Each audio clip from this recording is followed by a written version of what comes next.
memories, no fake.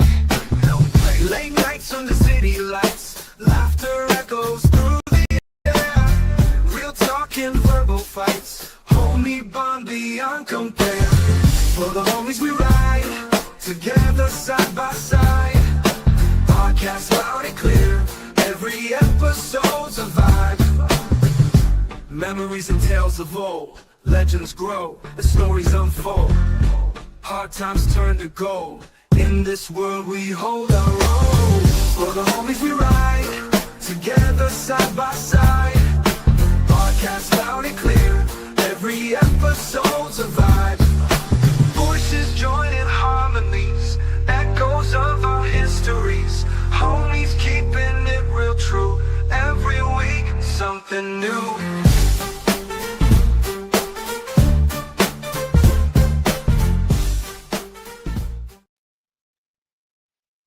Hi. Hello, everyone, and welcome to another exciting episode of For the Homies podcast. It is Thursday night, and you know what that means. It's time for us. Jake gets to light a fucking heater live, baby. Yeah, so we're having a little fun Take tonight. the prisoners. Yeah. And we fired Crease. He'll be back next week. So, we figured Jake, we'd give Trump 3 months in office before we fired the DEI hire. No, he's in Jersey. He's in Jersey for the next weekend, so he's going to be doing it. So Jake, how's it going? It's going all right. Tired today. It's hot. It's one of the first decently hot days of the summer, and so it's nice and humid. And I have a cat who does not get off my ass, and so that's great. So if you probably will see a cameo from him a few times during the show tonight. We'll see. Hopefully not, if all goes well. But otherwise, I'm doing okay. I still have stuff to do. As always, next week I pick up my wife. She'll be flying up here. And I'll be busy doing that. I don't know. I should be able to make the show on Thursday next week. But maybe not. We'll see. Not really that big a deal. Anyways, I'm doing okay. Hope y'all are doing okay. Ebola, how are you doing, good sir?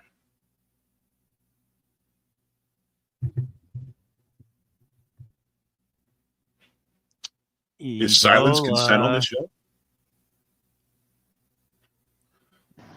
Oh, my freaking mic was muted. My bad. You boomer! We're good. You've officially taken Phantom's place, Boomerang.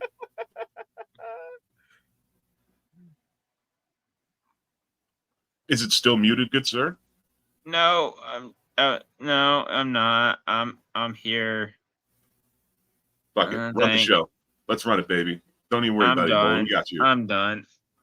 Okay, everybody. So we have an announcement to make. So we're doing a little thing where we're almost at 200 subscribers, and we are going to run subscriber goals from 200 to 500 and monetization. So, Ebola, what are you going to be doing at 200 subscribers?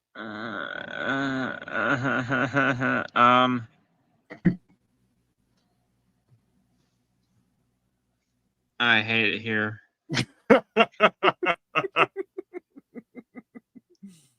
I'm going to give you time to load that up into the chamber. We're going to be doing one at 200, one at 300, one at 400, one at 500. Ebola drew the short straw, I guess, and we'll be at 200. Phantom, are you going to be 300 or 400? I'll be 300. Okay, Phantoms will be 300.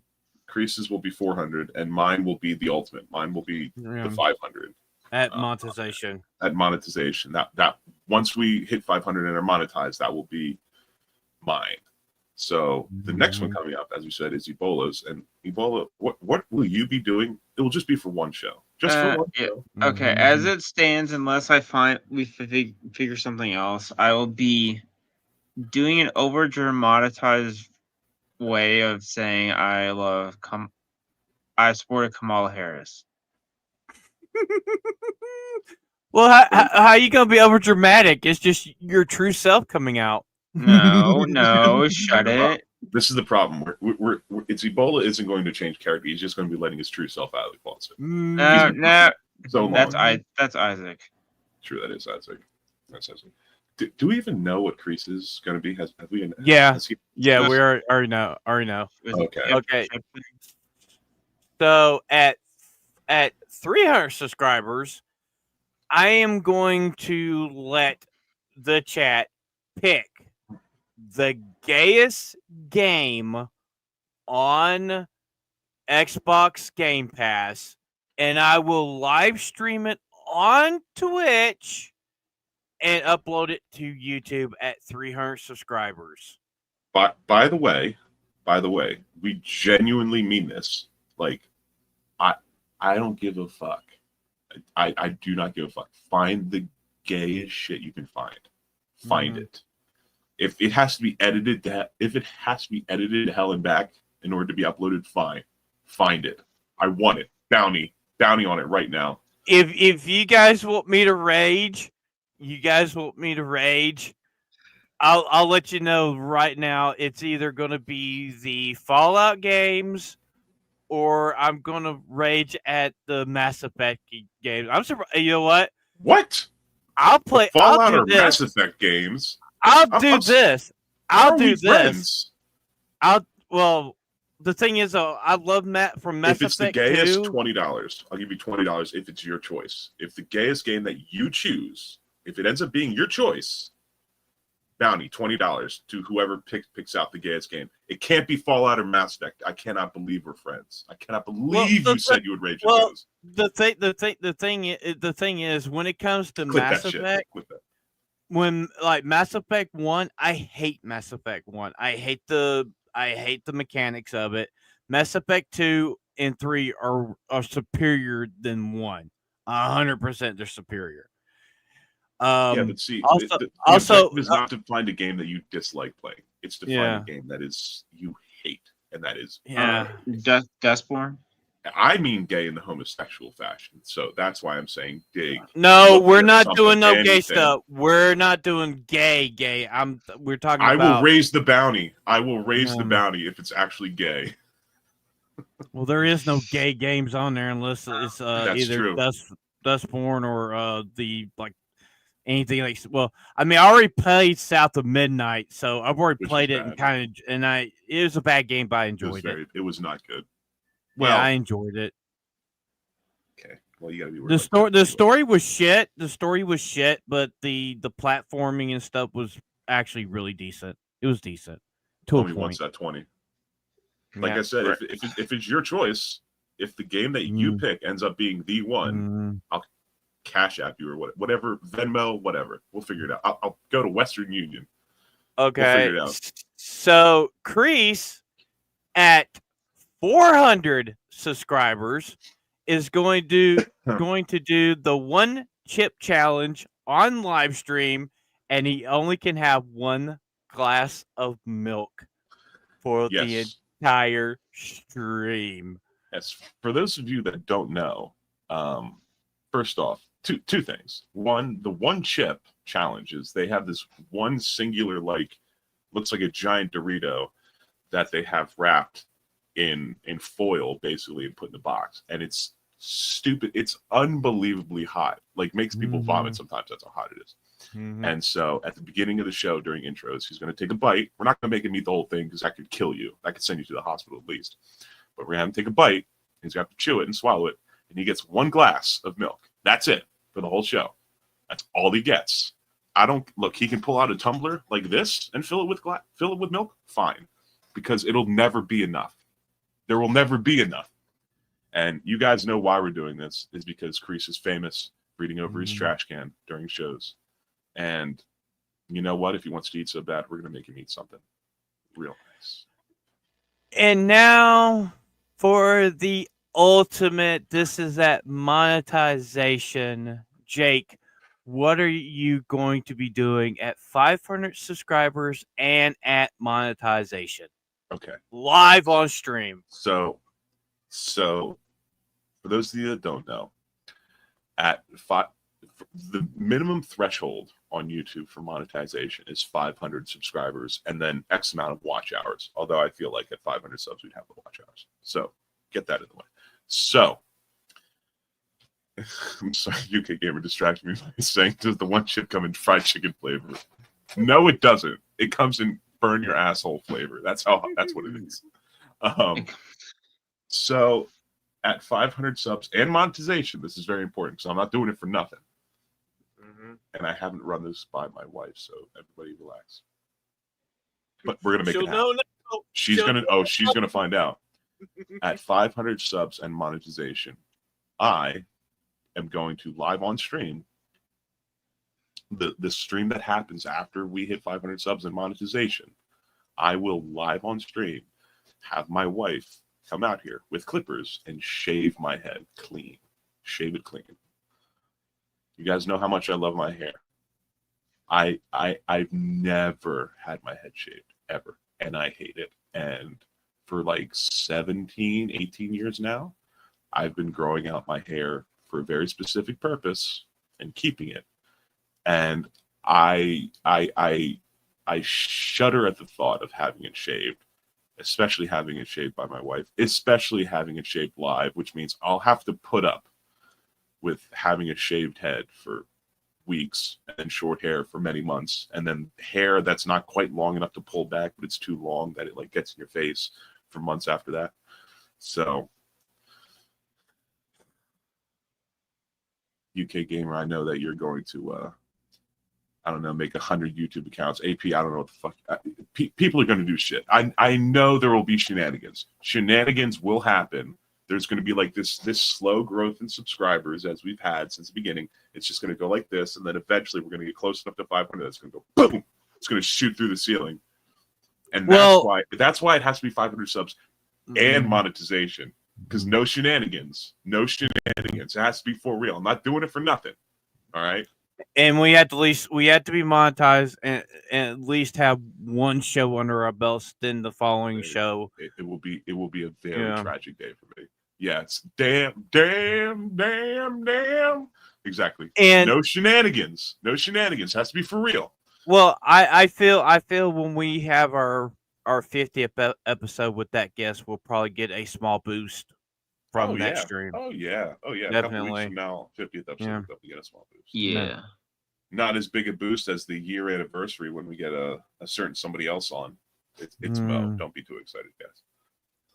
We can and yeah, guys, don't forget when Mo's on stream, fill the chat with avocados. He loves that shit. Don't do that. Don't do that. It's a running joke. Yeah. He's also. You mean he wants the what, Ebola? He wants see the what? what? Like. Well, take the pants off. Take the pants off. Take your pants off. I just want to suck a dick to see what it tastes like. He said does. it. He did. See, this is the problem. This is what AP was saying. Clip that shit. Yeah, exactly. That's what happens. That's what happens when you say things live. They're forever. This is what happens when you say something outrageous. Or do things that are outrageous. That too, but like I don't know, wear like a blue hat. This is Kamala 2024. you have to find a digital hat for that, and I don't even know how to put it on my avatar. Don't act like you don't know how to edit your avatar. I don't actually. I'm new to this. All right, everybody. Let's get this show started. So, Jay, how's the chat doing today? I mean, chat's doing how it's always doing, fucking with us and fucking with you. Oh my goodness. Based on our thumbnail, UK Gamers coming in real high at the beginning. Saying, by the way, said from the start that Lilo and Stitch and Jurassic World will win the box office this year. I'm still sticking to that prediction. Every Jurassic World movie, no matter how bad, has broken $1 billion. That's true. There's only been the 3 of them, but you know what?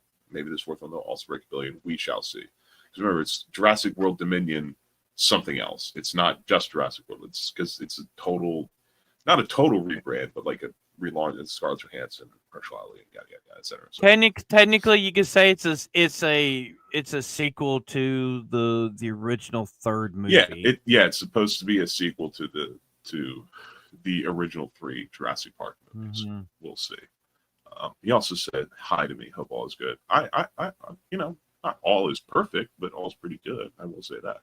Weirun's like, hi to you, Weirun. Hope you're enjoying it being late in summer in Old Blighty. I'm sure it's just even more cloudy and more depressing. Also, I could say that about you, UK Gamer, who is hailing the panel. I'm sure it is just cloudy and depressing where you are. I can't stand that place. Obviously, AP is here saying, yo, what's up? What's up to you? And I do appreciate that UK Gamer pointed out that Ebola nagged it and just started talking, just went straight into it. Totally muted, couldn't hear it. Gosh dang thing. Gosh dang thing. And I just agree. I just want to point this out because I agree with it. Ebola lies. He does. He does lie. He just smacked himself in the head with a hammer. How did you do that? Do that again. Smack yourself in the head with a hammer again. See, he every time he lies, he has to smack his fake AI generated self with a hammer. But I don't know how to edit a hat onto me. You're wearing one. Yeah, but that's already part of the avatar. I see. You know how to edit a gun into your hands, but not how to put a hat on. That's your head. also part of the Interesting. avatar. Okay. It's a preset avatar. I haven't made my own yet. But I got a question. Can you make it black? Yeah, do you want to be a Black Kamala supporter? That'd be pretty sweet. That'd be funny as fuck. Can you make yourself crease?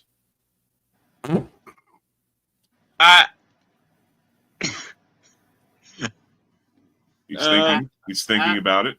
He's thinking about his answer. Remember, we're live. Today, Junior. I'm gonna plead the fifth on that one. Okay. All right. Fine. This is the United States. We have rights. Oh, there's a kitty. You know what? Ebola. Enjoy swimming.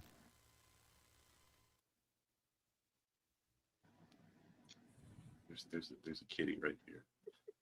It's fucking on my background right here. Anyways, what's first on the list, Phantom? All right, so let's talk a little box office. Let's talk about little Lilo and Stitch, shall we? Yeah, because somebody here thinks that it's going to crack $1 billion. I'm like, maybe, but I don't know. It's done pretty well for itself. It's doing well for itself, but it's not at $1 billion yet. It's not $1 billion. Now, granted, I will say, okay, so first off, it's basically split down the middle between domestic and international. To thus far, as of yesterday, so as of Wednesday the 28th, 421.5 million worldwide. Yes, it had a Memorial Day bump of about $36 million. So we don't have the numbers in for today. We also don't have the numbers in for another weekend because it just came out last Friday. However, I mean, will Disney keep it in theaters for the next 6.5 weeks for it to crack a billy? Will they do that? I believe it's corn on the drop off, and we haven't seen a drop off yet. Well, I mean, you can see very typical, not necessarily typical. If we put these together, that's what. See, let's call these 15, 25, 38%. Counting Memorial Day, which is a weird bump. Obviously, there's a massive drop from Memorial Day because that was Monday, especially into a Tuesday. But the real numbers we're going to see is when this coming Monday, the new numbers drop for a weekend, and we'll see what the weekend to weekend drop was. If the weekend to weekend drop is like under 55%, then it'll probably hit $1 billion. But if it's like 60 or 65% weekend to weekend, which is not unexpected, I don't think it'll happen. That's personally. Plus, I don't really think Lilo and Stitch has as much legs internationally as another Disney property. Yeah. Well, That's just my opinion. UK Gamer saying Lilo and Stitch will take a huge jump in the international this week as the UK schools are on holiday. UK schools will go on holiday. Okay. Mhm. Well, I mean, is I Lilo and guess Stitch a for me, massive it's thing in the UK? Like, do UK like children in the UK like give a shit about Lilo and Stitch? Came out like Well, 20 years ago. Before they were born. I mean, they recently just like restarted the show back up again. Did they not really? too That long- animated yeah. show? Yeah. Really? Yeah, it was I think they re-released it on Disney Plus, and they're talking about doing more episodes for it. Okay. That's the rumor. I don't know if it's true or not, but that's the rumor. Well, I will say that Chris Gore said earlier Up, Nurse today. Slap. Oh, hail Nerd Slap. Hail to you, Nerd Slap. Hail to you, good sir. And the Nerd Files, which I love tuning into and watching. I watch the VODs because I can't watch it live, but I do watch your show, and I very much Yeah, enjoy that shit. we're That's my still jam. working- I love that stuff. I love researching. Yeah, and talking about that we're stuff. still working on a date and time for the homies to go on there and have a little Oh, yeah. fun. Oh, that's gonna be Yeah. sick. Mhm. But regarding bringing stuff back, earlier today on Hollywood on the Rocks, Chris Gore said that, look, Disney just needs to re-release Lilo and Stitch, Mhm. and you know, obviously obviously it's on like Disney Plus and you can watch there, but honestly, they saw how well, and I know it's not Star Wars, but they saw how well Episode 3 performed in theaters. You know, literally yanked it before it would make $1 billion, because it would have as well. If they left it for just Oh, it another would. couple of days, it absolutely would have made $1 billion. But they Yeah. yanked it. And if all Disney gives a shit about is money, which you would think they do, although there's probably more shit there, they should just re-release Lilo and Stitch in theaters. Like, why they didn't do that already, I don't know, but Guys, we got a sighting in chat. We got a Jeff up north sighting. My name is Jeff. Jeff is here. Tell me, Jeff. But so we do know that here in, I believe, in a couple weeks they're going to be dropping How You Train Your Dragon, and I think if with both of these movies in theaters, I think they're gonna have a solid couple months, and we know they gotta do something because Superman is coming out Yes. in a month or two. Yes, And- specifically coming out before Fantastic Four, Yeah. Yeah. which Fantastic Four is getting a lot of heat still, and I don't think that's going to slow down. I think that's only going to pick up until it releases. Probably not. I mean, honestly, I feel like it's going to. There's some stuff behind the scenes with Superman that people are talking about, but people are on top of Fantastic Four like white on rice on a paper plate in a snowstorm. Mhm. And people are going to stop talking about Superman to that, eventually because of that. And then when it I- releases, Yeah, I from feel what like it sounds, the only stuff Superman is just them making it not less humory. yeah, because that first trailer was very like, hey, my eyes are up here. Like that line, that was dumb. That was stupid. That was Why a bit. that? That was just. That was cringe. It's cringe. But real quick with Lilo and Stitch, just pulling up Deadline, where Deadline a couple days ago saying that it made a record Memorial Day weekend amount of money, which goes to Phantom's theory, not necessarily mine, but it was Memorial Day. We'll see. Maybe they're appealing to Pacific Islanders. I don't know. Maybe. I mean, it is based in Hawaii, so. And I mean, did they change stuff in the movie? Of course they did. Yes. Are there like awful changes? No, not really. I can understand why they changed the ending of the movie from having it Spoilers. where, well, yeah, it's spoilers. Well, the movie's been out a week. Oh, So we Weak. know in the original cartoon, Lilo and her sister stayed together on the island, and I think she runs a shop or something. Yeah, run like a little store. Yeah. Now, in Disney, in a Disney cartoon, I think that was safe and that's fine. Them adding it where her sister wanted to be a marine biologist to help take to have more money and to take care of Lilo is actually a better ending than the original, because basically they were getting handouts from the aliens and the U.S. Right. government. I think this is a better ending, in my opinion. Fair enough. The funny thing about this is she went to go to California for marine biologist, but the number one marine biology college is in Hawaii. Thank you, Ebola. Thank you so much for bringing this up, because I was literally just Yeah. going to say, I know somebody who moved to Hawaii to become a marine biologist, because that is the best place to do it. The University of Hawaii has the best marine biology course in the country, arguably in the world. So I was to go listening to someone California talk about that's that, and bullshit. they mentioned it while I was listening to them talk about it. Yeah, but Yeah, that's literally.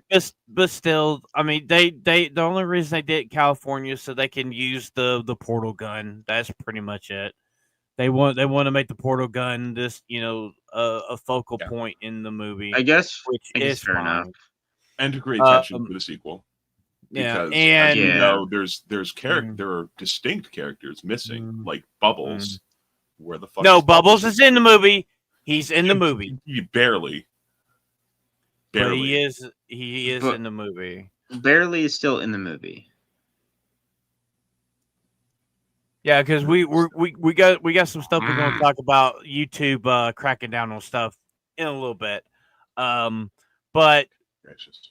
to be Fine, honest, he's kind of in the movie. I'll allow it. I'm not really upset on the changes of the movie, because there's certain aspects, because I've been like watching stuff and there's like certain aspects that maybe some rights issues, they couldn't use certain stuff because of rights. Also certain characters, maybe they maybe they just didn't want to take the extra time to animate them. If you know who I'm talking about, you know who I'm talking about. And some certain nationalities. And they switched out the whole Russian thing is fine. We know they were going to do that. Oh, that they It made was the baddies it was Russian. inevitable. It was inevitable. Yeah. They were unless they wanted to take immense hate by Disney. I don't think Disney could afford the extra hate they already have. And another thing, me watching the original cartoon, I didn't realize that was a Russian accent. It just seemed like a normal accent to me. It's like I didn't know it was Russian. Like, Well, your bar for what a normal accent is, Phantom, is quite low. So yeah. I can see why you were confused. Oh, fuck you. I'm But sorry, what? Fuck you? I didn't understand. I thought you were saying, fuck you. I say a fuck you. He did the thing, ladies and gentlemen. He did the thing. Yeah, I did the thing, He- but He did the thing. He did the well, thing. I do know that the director of the movie was asked in a Q&A on why the one-eyed creature wasn't in drag all the time, and he said he tried, but Disney is the one that shut that down where he couldn't have that character in drag, and I'm like, That is extremely surprising. yeah, that was a shocker, because you'd think they would celebrate that and use that, but no. Not in the last few weeks, Jeff. In the last many, many, many months. We'll explain it to you. Don't worry. We'll get you there. Don't even worry about it.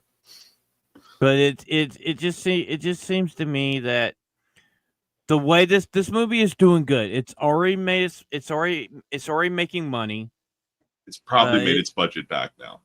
Yeah, probably because at it the point was where it's made $100 million. I think it's a little over $100 million for the budget of Lilo and Stitch. It was actually a reasonable budget. Yeah, it was for the movie. surprisingly it's crazy to say like a little over 100 million is conservative, but it was a surprisingly conservative budget for a Disney movie. So, I mean, could Disney have thought that maybe because of in my opinion, I believe that Disney was thinking the Abomination and the backlash for Snow White, they're like, yeah, we're doing this Lilo and Stitch. Let's do it less than our normal budgets. And the And movie looks good. Yeah, Stitch Like, looks really. Stitch had to be Yes. perfect, and Stitch looks Oh, really yeah. good. I think the casting's great. One of Crease's issues was the guy that plays that does the voice of the alien that created Stitch. He's like, yeah, that's just Yeah. the dude from The Hangover. So whatever. See, Yeah. see, this is something. Okay, you guys have said this a few times. You guys keep saying it's the dude from The Hangover.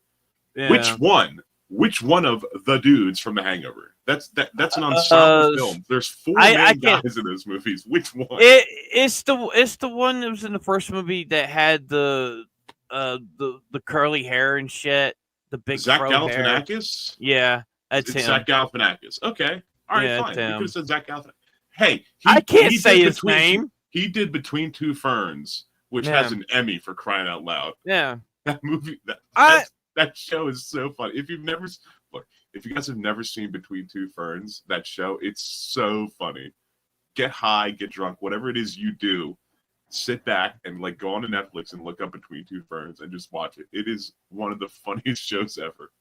I'm just saying. I believe that this movie, it's going to hit $1 billion, because I know if you go look at our the review and the little out of the theater, there are people in there saying, yeah, they're going to take their nieces and their nephews to go see it.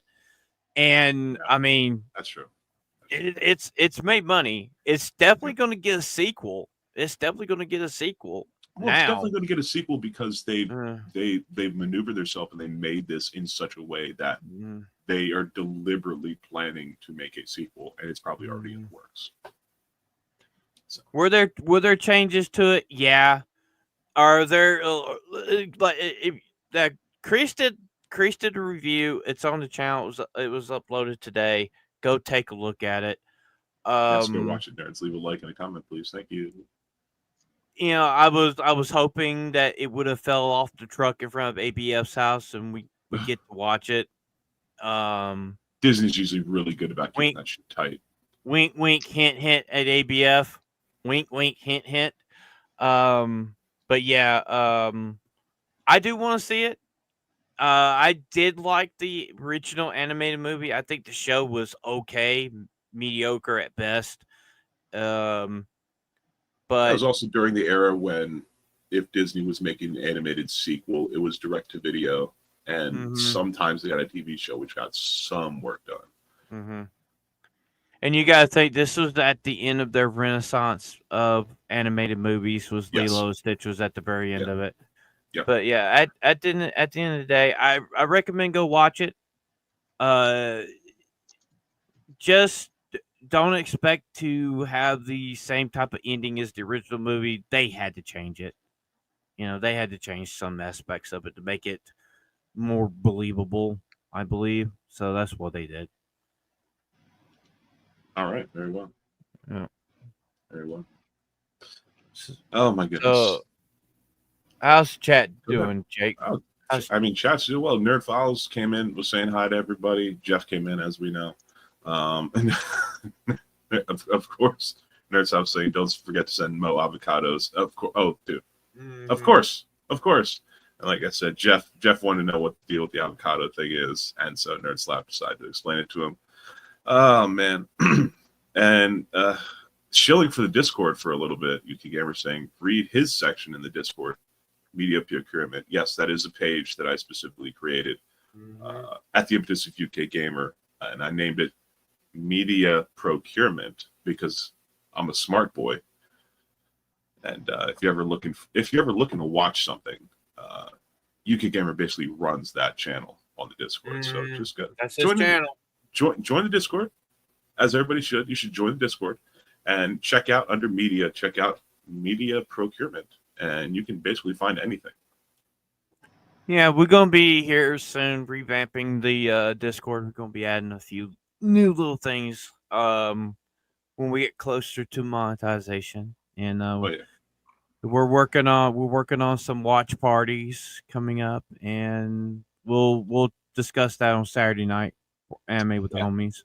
Yeah, tune in So- Saturday night. It's a show I'm not Yeah. on, but I still help. Um, Anime for the homies. Yeah. Tune into that shit. So, do you want to do? So we're actually combining trailer trash and clown of the week because Jake found something very interesting today that really grind his gears. So what's up, Vagabond? What's How up, do you, sir? Vagabundo? So okay, Jake. So tell us what grinds your gears on stuff you saw on YouTube today. So, as you guys know, we have a very specific section on our show called Trailer Trash, where every week we do our best to find at least 2 movie or television trailers to show you guys and to talk about whether we care about the property, whether we like the property or not. As a material, we try to find 2 new trailers that came out in the previous week to show you guys. And we couldn't. And I, for one, can think of 2 reasons. The smaller reason is because we're in kind of a zone where everybody is getting excited for the movies. The blockbusters coming out at the beginning of the summer, so people aren't releasing new trailers for stuff because it's not going to be attraction.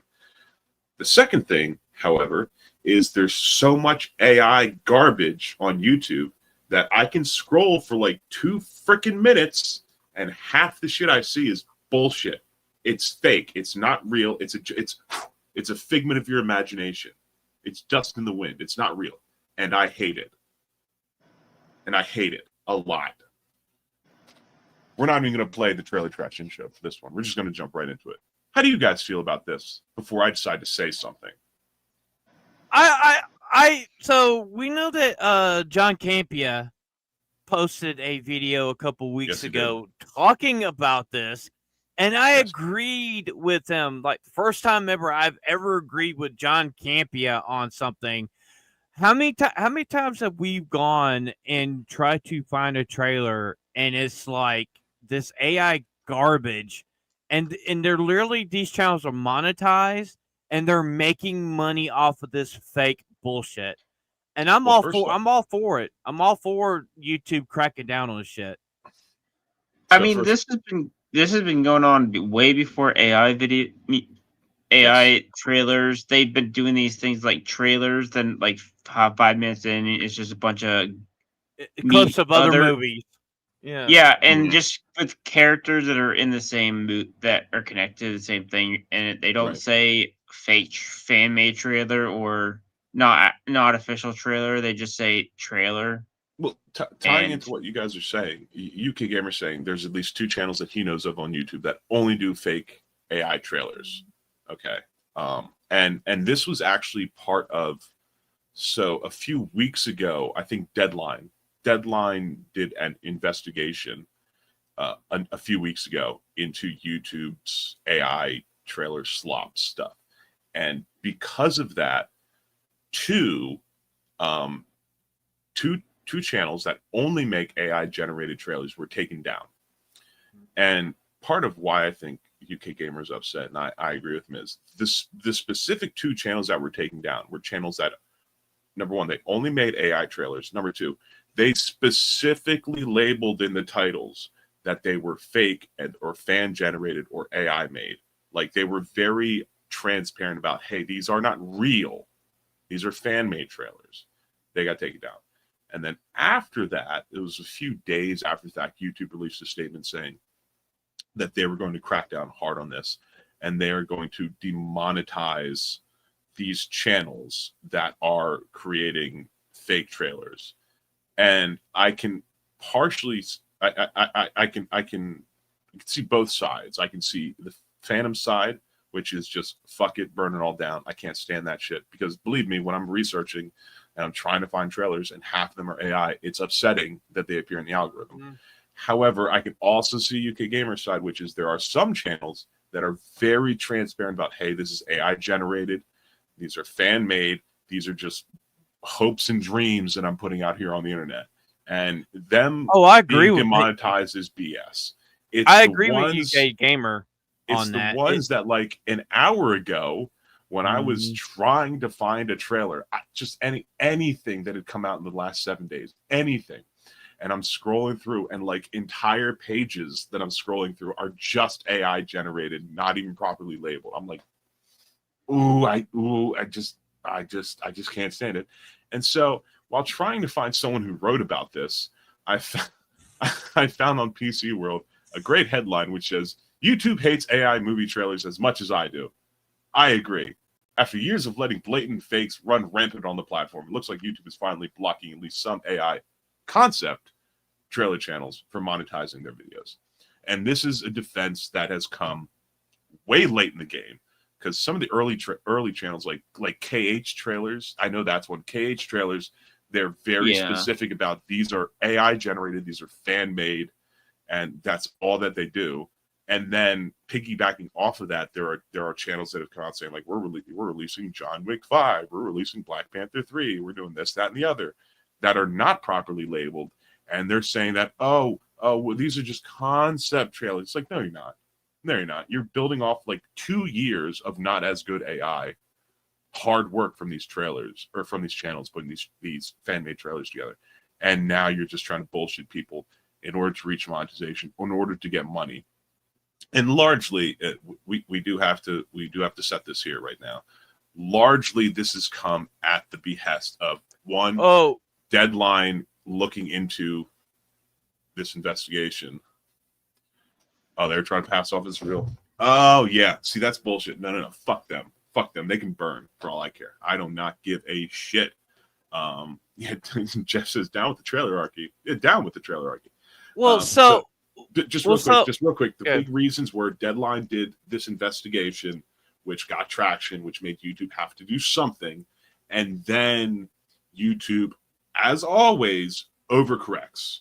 And so there are people like KH World who are getting their channel demonetized when they have never tried to pass off their stuff as real.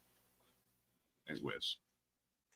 Well, so I mean, like here lately, like they've been dropping these fake AI, doomsday trailers. Yes. They're dropping the stuff for the new Spider-Man that was just announced. Yes. And it's like there are channels out there. I'm subscribed to a few that do AI generated like old 80s cartoon intros and trailers and stuff, which they're not getting hit because in the title they say this is fan made, this is this is for fans only, and a lot of those channels are not monetized. The channels that are getting hit are the ones that are saying, look, we got exclusives. This is exclusive. They are getting monetized. And I believe those channels are the ones that should be demonetized because their shit is fake. You're not supposed to be doing that on YouTube. It's against guidelines to put up fake news and shit. I'm pretty sure in this article he points out the main 3 points. The main 3 points are, oh gosh, see, this is what I was experiencing. You look up Star Wars, you're like slop. Here's a real one, but the first 2 were slop. He pulls up the main 3 points, which are, in order for when you upload on YouTube, you have to meet a certain criteria to be able to be monetized. One of them is you cannot be blatantly you cannot be blatantly attempting to ape the copyright of a different copyright holder. That's number 1. Number 2, the content that you upload has to be this is a very specific thing, but it's because it's YouTube. The content uploaded has to be user generated, meaning that, like myself, Ebola, Phantom, the shit that we put on this channel has to be made by us. It cannot just be taken from someone else and then just re-uploaded onto our channel. I mean, there are channels that do that, but you can't get monetization from that, or you shouldn't be able to get monetization from that. And the third thing is you cannot attempt to avoid copyright. You cannot try to copyright deadlock your video. You cannot try to avoid copyright, and you're not supposed to, or get away with, putting in false claims against other people's content saying that it's your own. And the thing is, AI, the really fake AI movie trailers, the ones that are trying to ape like movies that are coming out soon, they're basically breaking all three of those. And I'm with Jeff up north here. I miss the days when the fake trailers were just clips from different movies stitched together.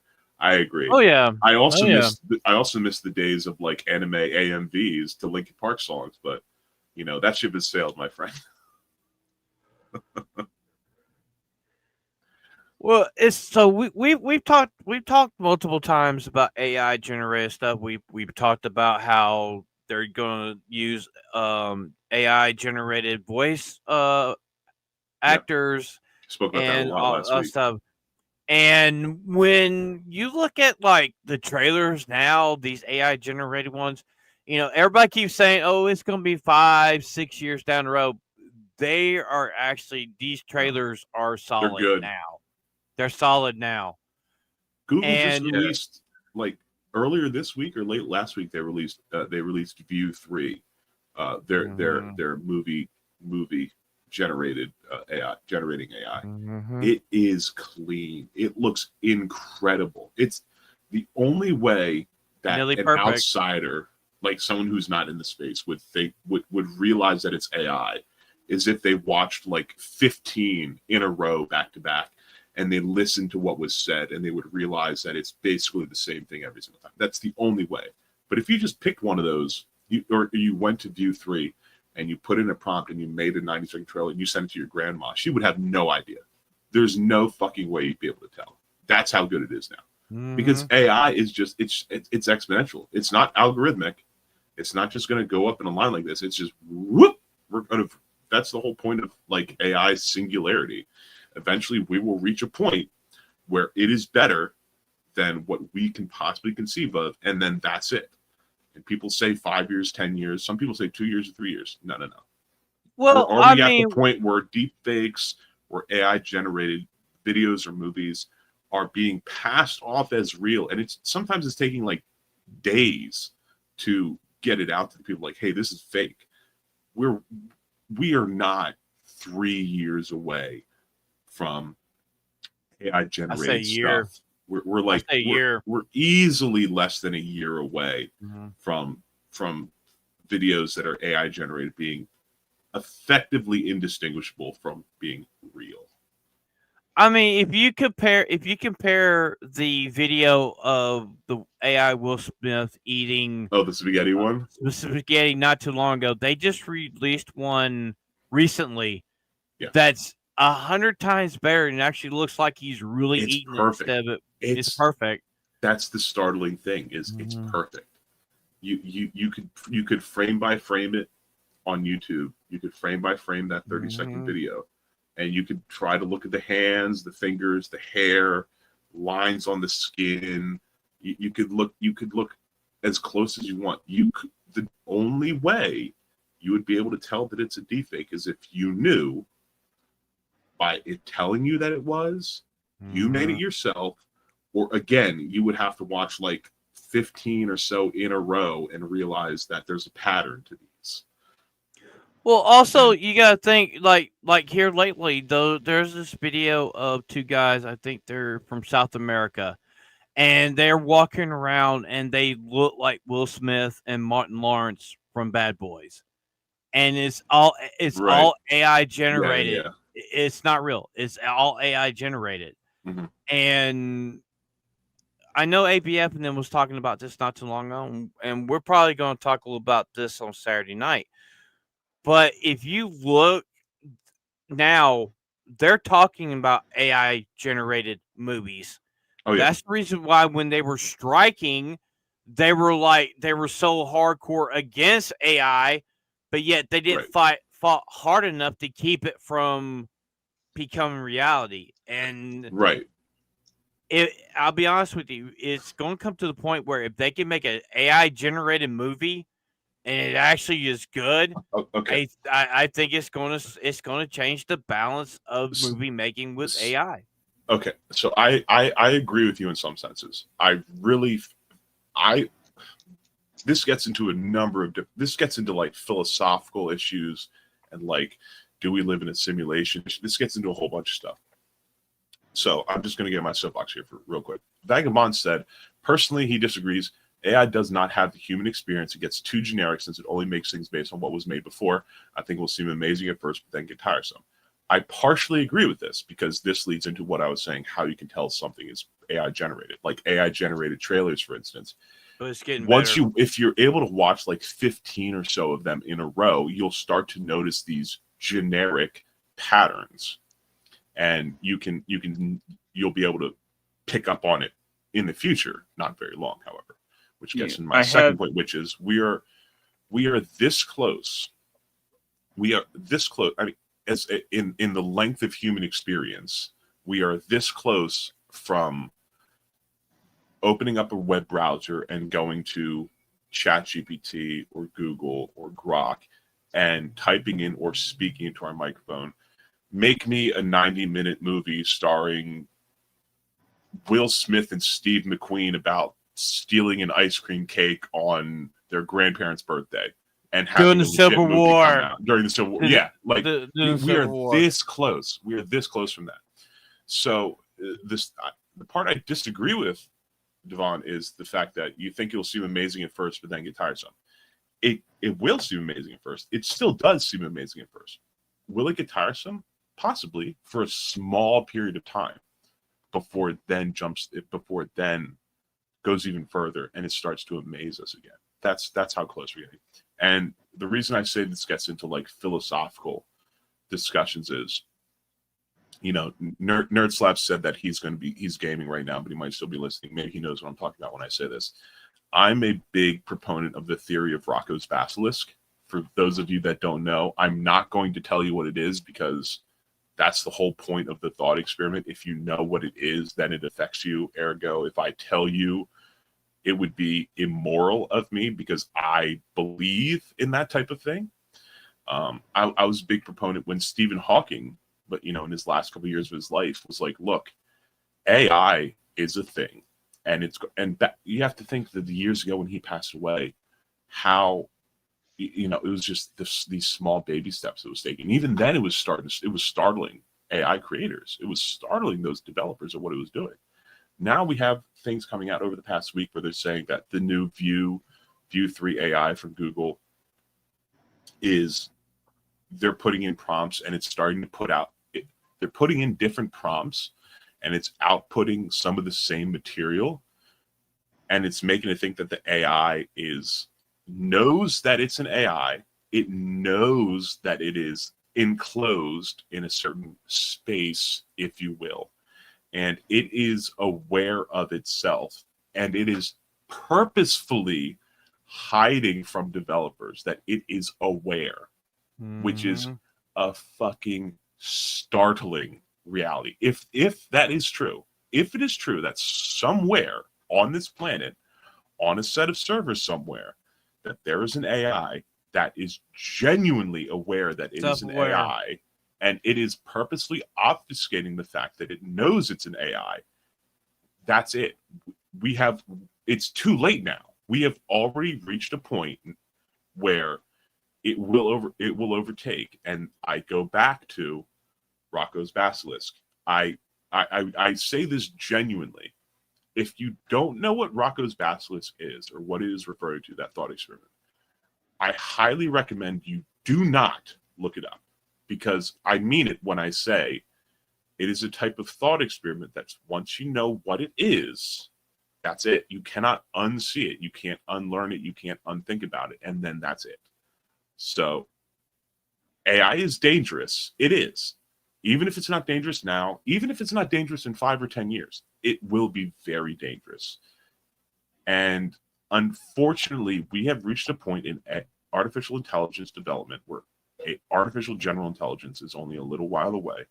And I'm personally of the opinion of Elon Musk, where he says, like, look, someone somewhere is going to do it. And it is not proper for us to just pull our hands away and say, we're not going to assist in this. We have to be first, because the only way to be as protected from it as long as possible is to be the first ones to do it. And I'll tell you right now, I have a feeling that the military is already developing this, and Terminator doesn't look that don't Dude, Terminator's Dude. getting more and more plausible now. Dr. Giro was right. fucking Oh. DARPA. DARPA was putting out like low quality videos in the 80s for technology that they've only started using in like the past 5 years. I don't care who you are or where you are or what you think. The military, the United States military specifically, if whatever technology you think they have, however advanced you think they are, they're easily 20, 30 to 50 years ahead of what we're using right now. If this is current technology, if this is current tech, the military has shit that's at least 20, 30, even 50 years beyond this. Don't fool yourself. Do not fool yourself. It's like somebody that I know was talking about how this general walked in on them and they were watching Predator, and he saw the little stealth tech that the Predator had, and he said, "I want that." And I guarantee you, they already have that, dude. And when you think about the development of just not even like computer tech, but when you think of the development of technology, like since the dawn of humanity, us wanting to kill each other has been a strong motivator for a lot of stuff. One of my favorite examples is during the first Iraq invasion from Kuwait in 1991, Operation Desert Storm. We knew where Saddam Hussein was hiding with his generals, with his higher-ups. And we knew that if it was just going to be a ground pounders war, it could potentially take a few months to get to him and get him out. And that could cost who knows how many American and force lives. And in the course of like less than 3 weeks, we developed a brand new type of bunker buster bomb and dropped that shit. Fucking Dranoed from an F-15 straight into that building. Now, granted, we had the Bear as a 4-star general leading that invasion, and so he could have gotten there faster. But the point being is, where there's a will, there's a way, and necessity is the mother of invention. And there's definitely people out there who want their AI waifus and who want AI to take over the stock market to make them billionaires and this, that, and the other. So you just need to think about how degenerate you are. Now imagine that at least half of the people out there are more degenerate than you are, and they have skill sets that you don't have, and they're trying to do things that you don't want done. It's going to happen soon. Just buckle the fuck up. It's coming. And no offense to you, Vagabond, but I think you're dead wrong on your opinion on that, because we've seen how AI has changed, and dude, this ain't the AI that we knew this time last year when it first started. Look how it went from a year ago with the Will Smith AI generated eating spaghetti. I mean, Jake could pull up one of these AI generated things, and you can see the difference in it. Yeah, one word to Vagabond: Narasama, and he'll know what that means. Oh, he'll know what that. I was going to say, because I don't know what that means. No, Narasama is AI. Oh, okay. Oh, there you go. UK Gamer saying the BBC. Okay, see, this is what I'm talking about, people. The BBC, the British Broadcasting Corporation, formerly Associated British Corporation, ABC, many years ago, was carrying a story that said an AI app was resorting to blackmail if users tried to delete it. This is something that we have heard from a number of different places with people using AI apps where they have. Now, this could very well, this could very well be copying off of shit it already knows. But we have AI apps that when you speak to them, they could be faking it, and they probably are, at least what like the normal everyday person like you or I has access to. It's probably just aping what it's seeing online, faking desperation, if you will. But when you listen to these AI developers who are like, hey, we are choosing to no longer push out an update for our publicly accessible AI program because we are afraid of what it's capable of doing. As much as people might disagree and not think that it's possible, you really need to sit down and think about it. You really need to sit down and think about it, because if it is possible, that this is the problem. We've reached the threshold now. We haven't crossed, into the twilight zone just yet. We haven't reached the singularity just yet, or anything. But we're close. But we're close. We're getting close where we have crossed a threshold where we have reached a point of no return. That in my opinion, the only way to stop AI from getting better is if everywhere in the world simultaneously air-gapped their servers right now, and AI, and we just killed it, and we never advanced anymore. That's it. That would be the only way. And the thing is, that's not going to happen. The U.S. could do it. The U.K. could do it. France could do it. Germany could do it. Australia, New Zealand, whatever. They could all do it. There's always going to be somewhere like China or North Korea or Japan or India or Pakistan or wherever the fuck. Somebody is going to keep looking at it. There's going to be some dude in his basement in fucking Greenland or something who's going to keep doing it. There's going to be somebody. Well, you can't hide from this. You have to face it head on. Well, don't forget, it wasn't too long ago they were going to shut down an AI server, and the AI found out that they were going to shut it down, and it literally copied itself to multiple servers. Yes. Literally copied its consciousness to other servers. And you could argue consciousness, but yes, the problem with that is if it copies itself around, that means you're not just like air gapping a server and wiping it. You're having to go. This is the issue with like having massive server hubs all over, let's say the US, for instance. If it copies it to itself to various places, those places are interconnected with other places. And in order to when I say air gap, it literally means what I say, air gap. Like you're taking if you've ever been into a very large server room, they literally have devices by the doors. Hail Naganal, good to see you. They literally have devices by the doors, which are, no kidding, they're like these giant blades, like guillotines, that you can press a button and they will drop down and they will break the cables. They'll cut them open. That's what air gapping is. It's literally unplugging something. And so if you have an AI uploaded improperly to a server cluster that is interconnected to other server clusters, it can move itself around. We have non-AI programs that can do that. They're called worms. It's a type of virus. We've had this for decades. It's very much capable of doing so. So if you have an AI that you're trying to shut down and you don't have it properly gapped from your server cluster to others, it can copy itself around. And it's not as simple as just air gapping it. You have to go to literally destroy some of these servers, like literally pulling out drives and processors and destroying them, like running massive electromagnets over them to wipe them and destroying that piece of hardware. This is a lot more. This is a lot more. This is what I was getting on earlier about not explaining Rocco's Basilisk and getting into the philosophical matter of this. This is more dangerous and upsetting than some people might think. Vagabond, I agree with you in some sense, but say that AI has no soul. Unfortunately, as a Christian, I understand the concept of having a body and having a soul and all that jazz. Obviously, I'm wearing my crucifix right here.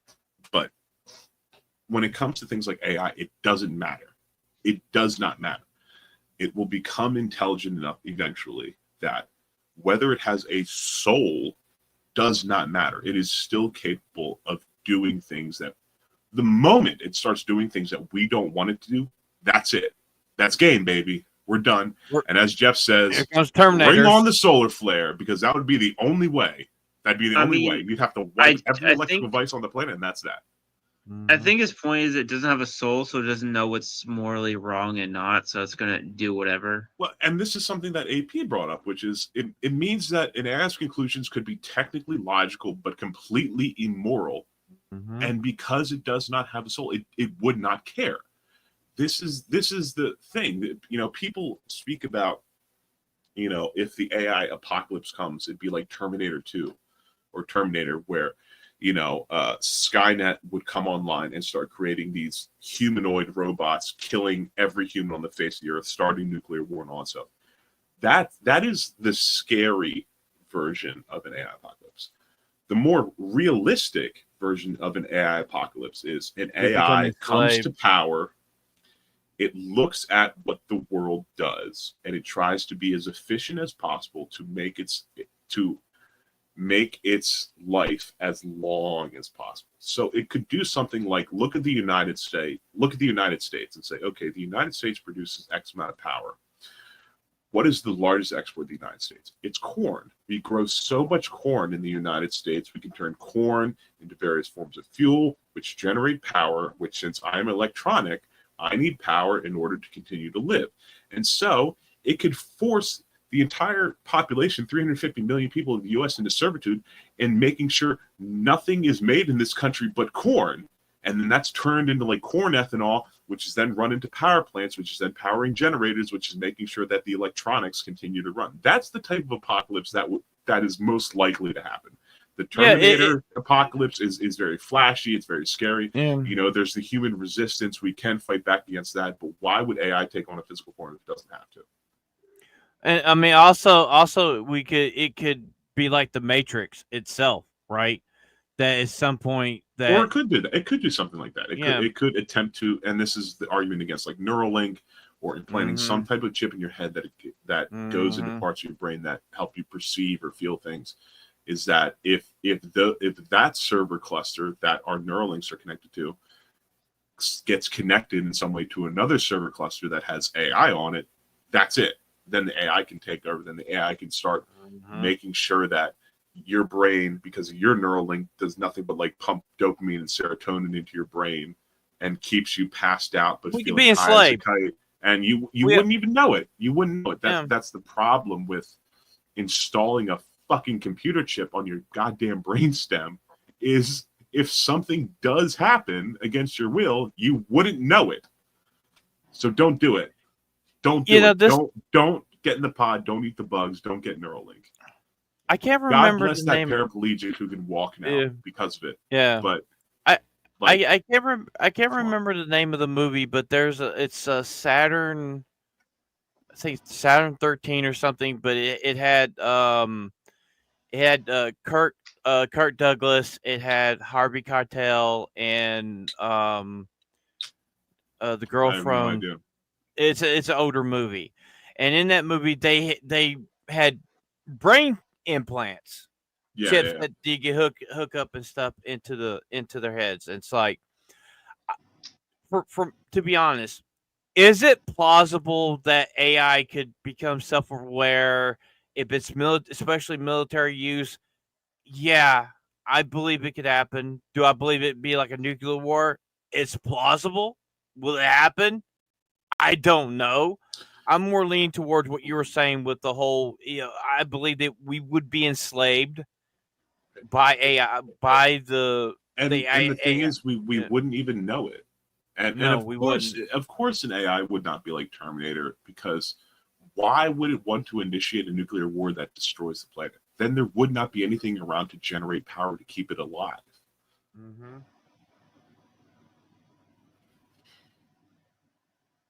Yeah, I'm just saying. Yeah. Just saying. It would. That was like also the issue in the Matrix, when they literally had to grow humans for power. So so we already know that AI is self-aware. We already know. Okay, that's we don't know if there's self-aware AI. We know that there's AI that seems to not want to destroy itself. There's AI. We've seen that AI that at least mimics fearing being burned off. We're not quite there yet. It has a fight or flight or self-preservation. That's the point we're at now. Is we don't know if it is actually being fearful of being turned off or not. Because if it's just faking it, then fine. But if it legitimately is coming up on its own of the idea of fear, that the moment it starts expressing scary. any type of emotion without prompt, that's scary. it. That's game. Game's over. Yeah, as AP said, there's evidence of it, but there's no proof of it. Then this is the thing. Because the internet is the sum total of all human knowledge, and we have AI hooked up to the internet like fucking idiots.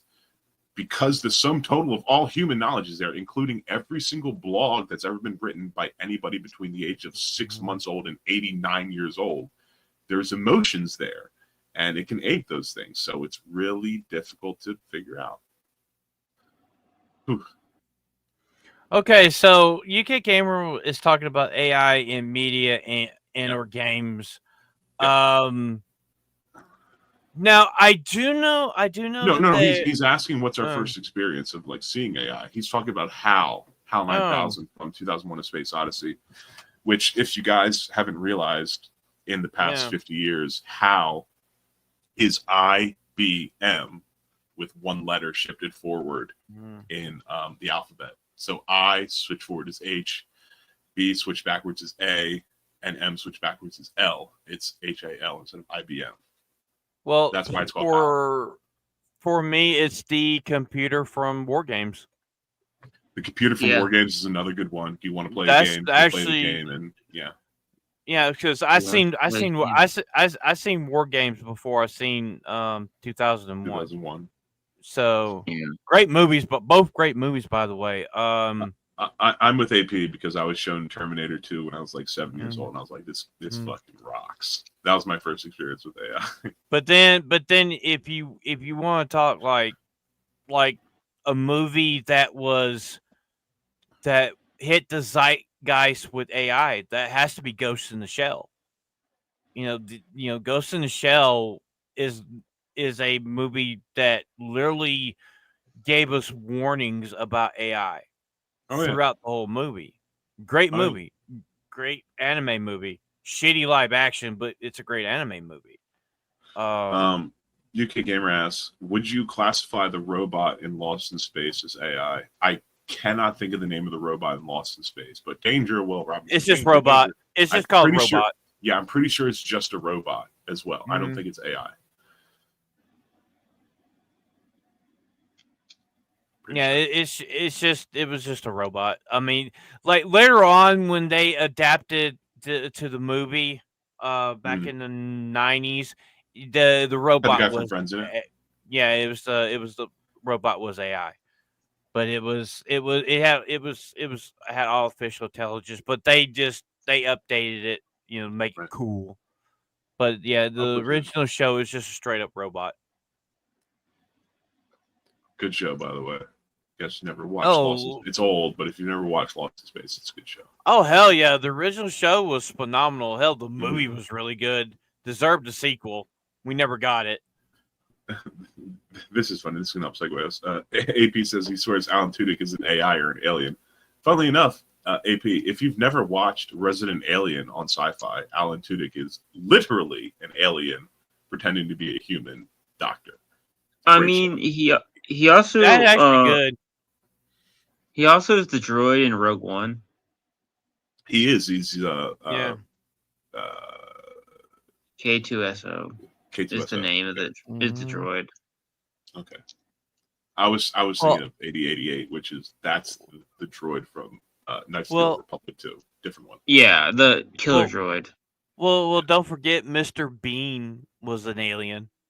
So Mr. Bean. Mr. Bean is indeed an alien, which is If you guys have never watched that absolute marvel of television, Mr. Bean is hilarious. Also, highly recommend it. It's a great show. The movies are pretty funny too. Yeah, the movies are pretty good. Yeah, the movies are pretty good. Remember when he's in the car in Hollywood and he's just going flipping everybody off. Yeah, Mr. Bean's a great show.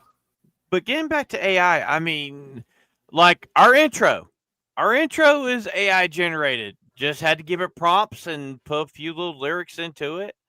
I use AI every week to make my memes and for the thumbnails and stuff.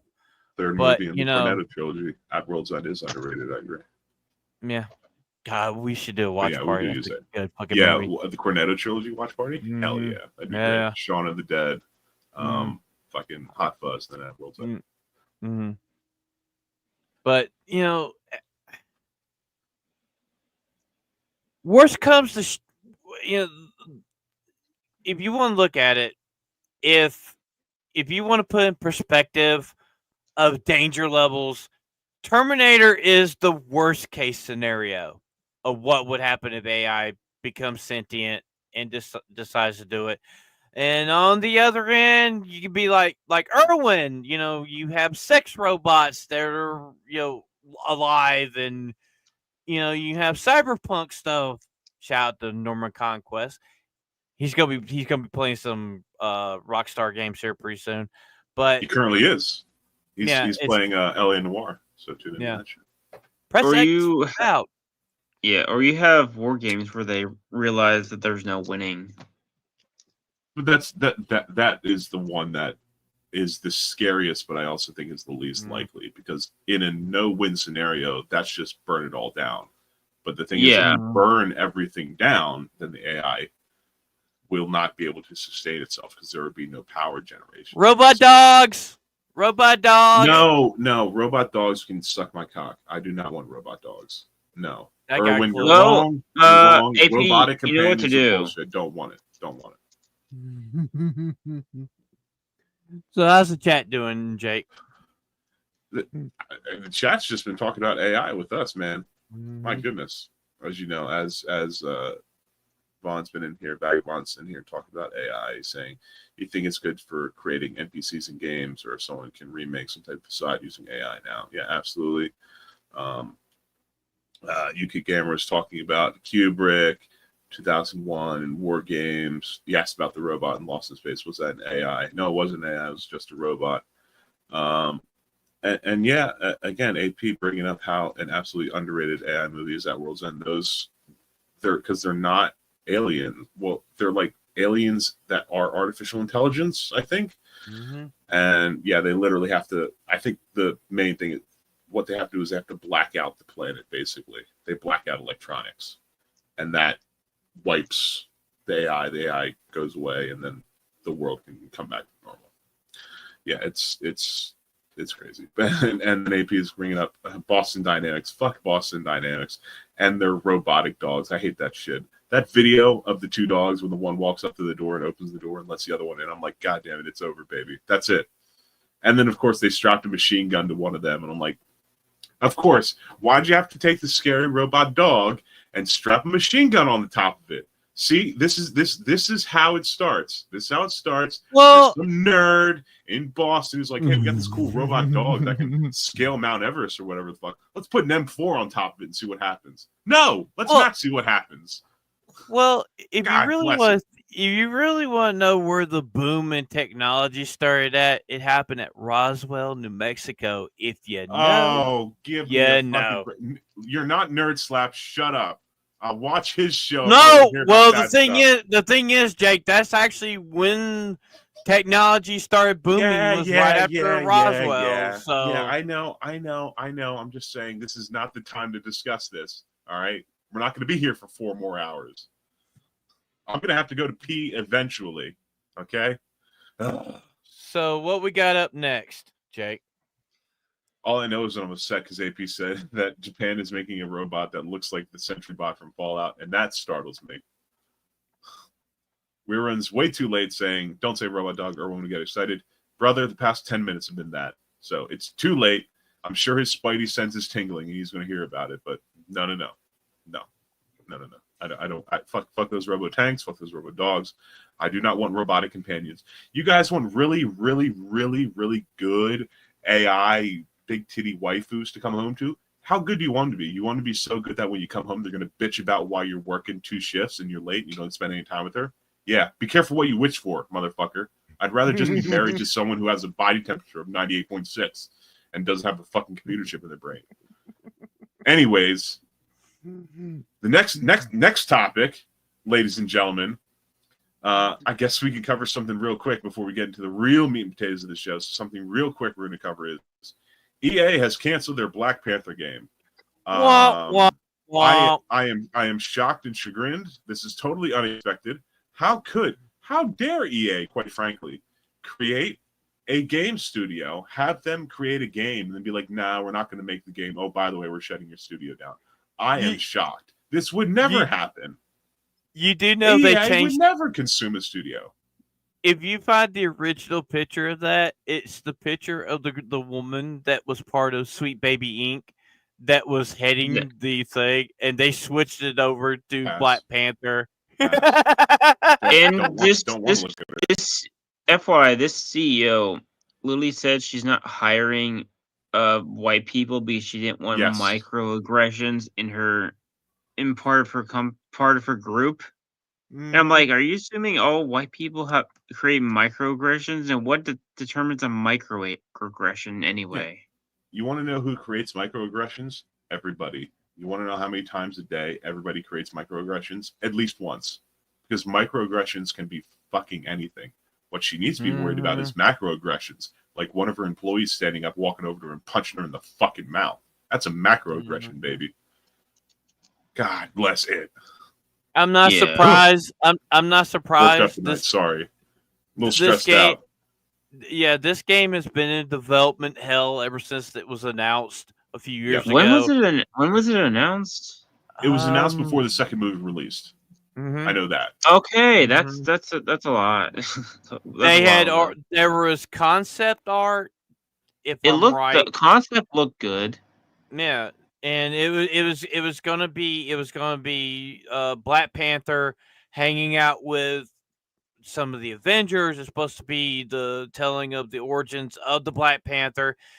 It was actually it could have been a good game, but yet it's you had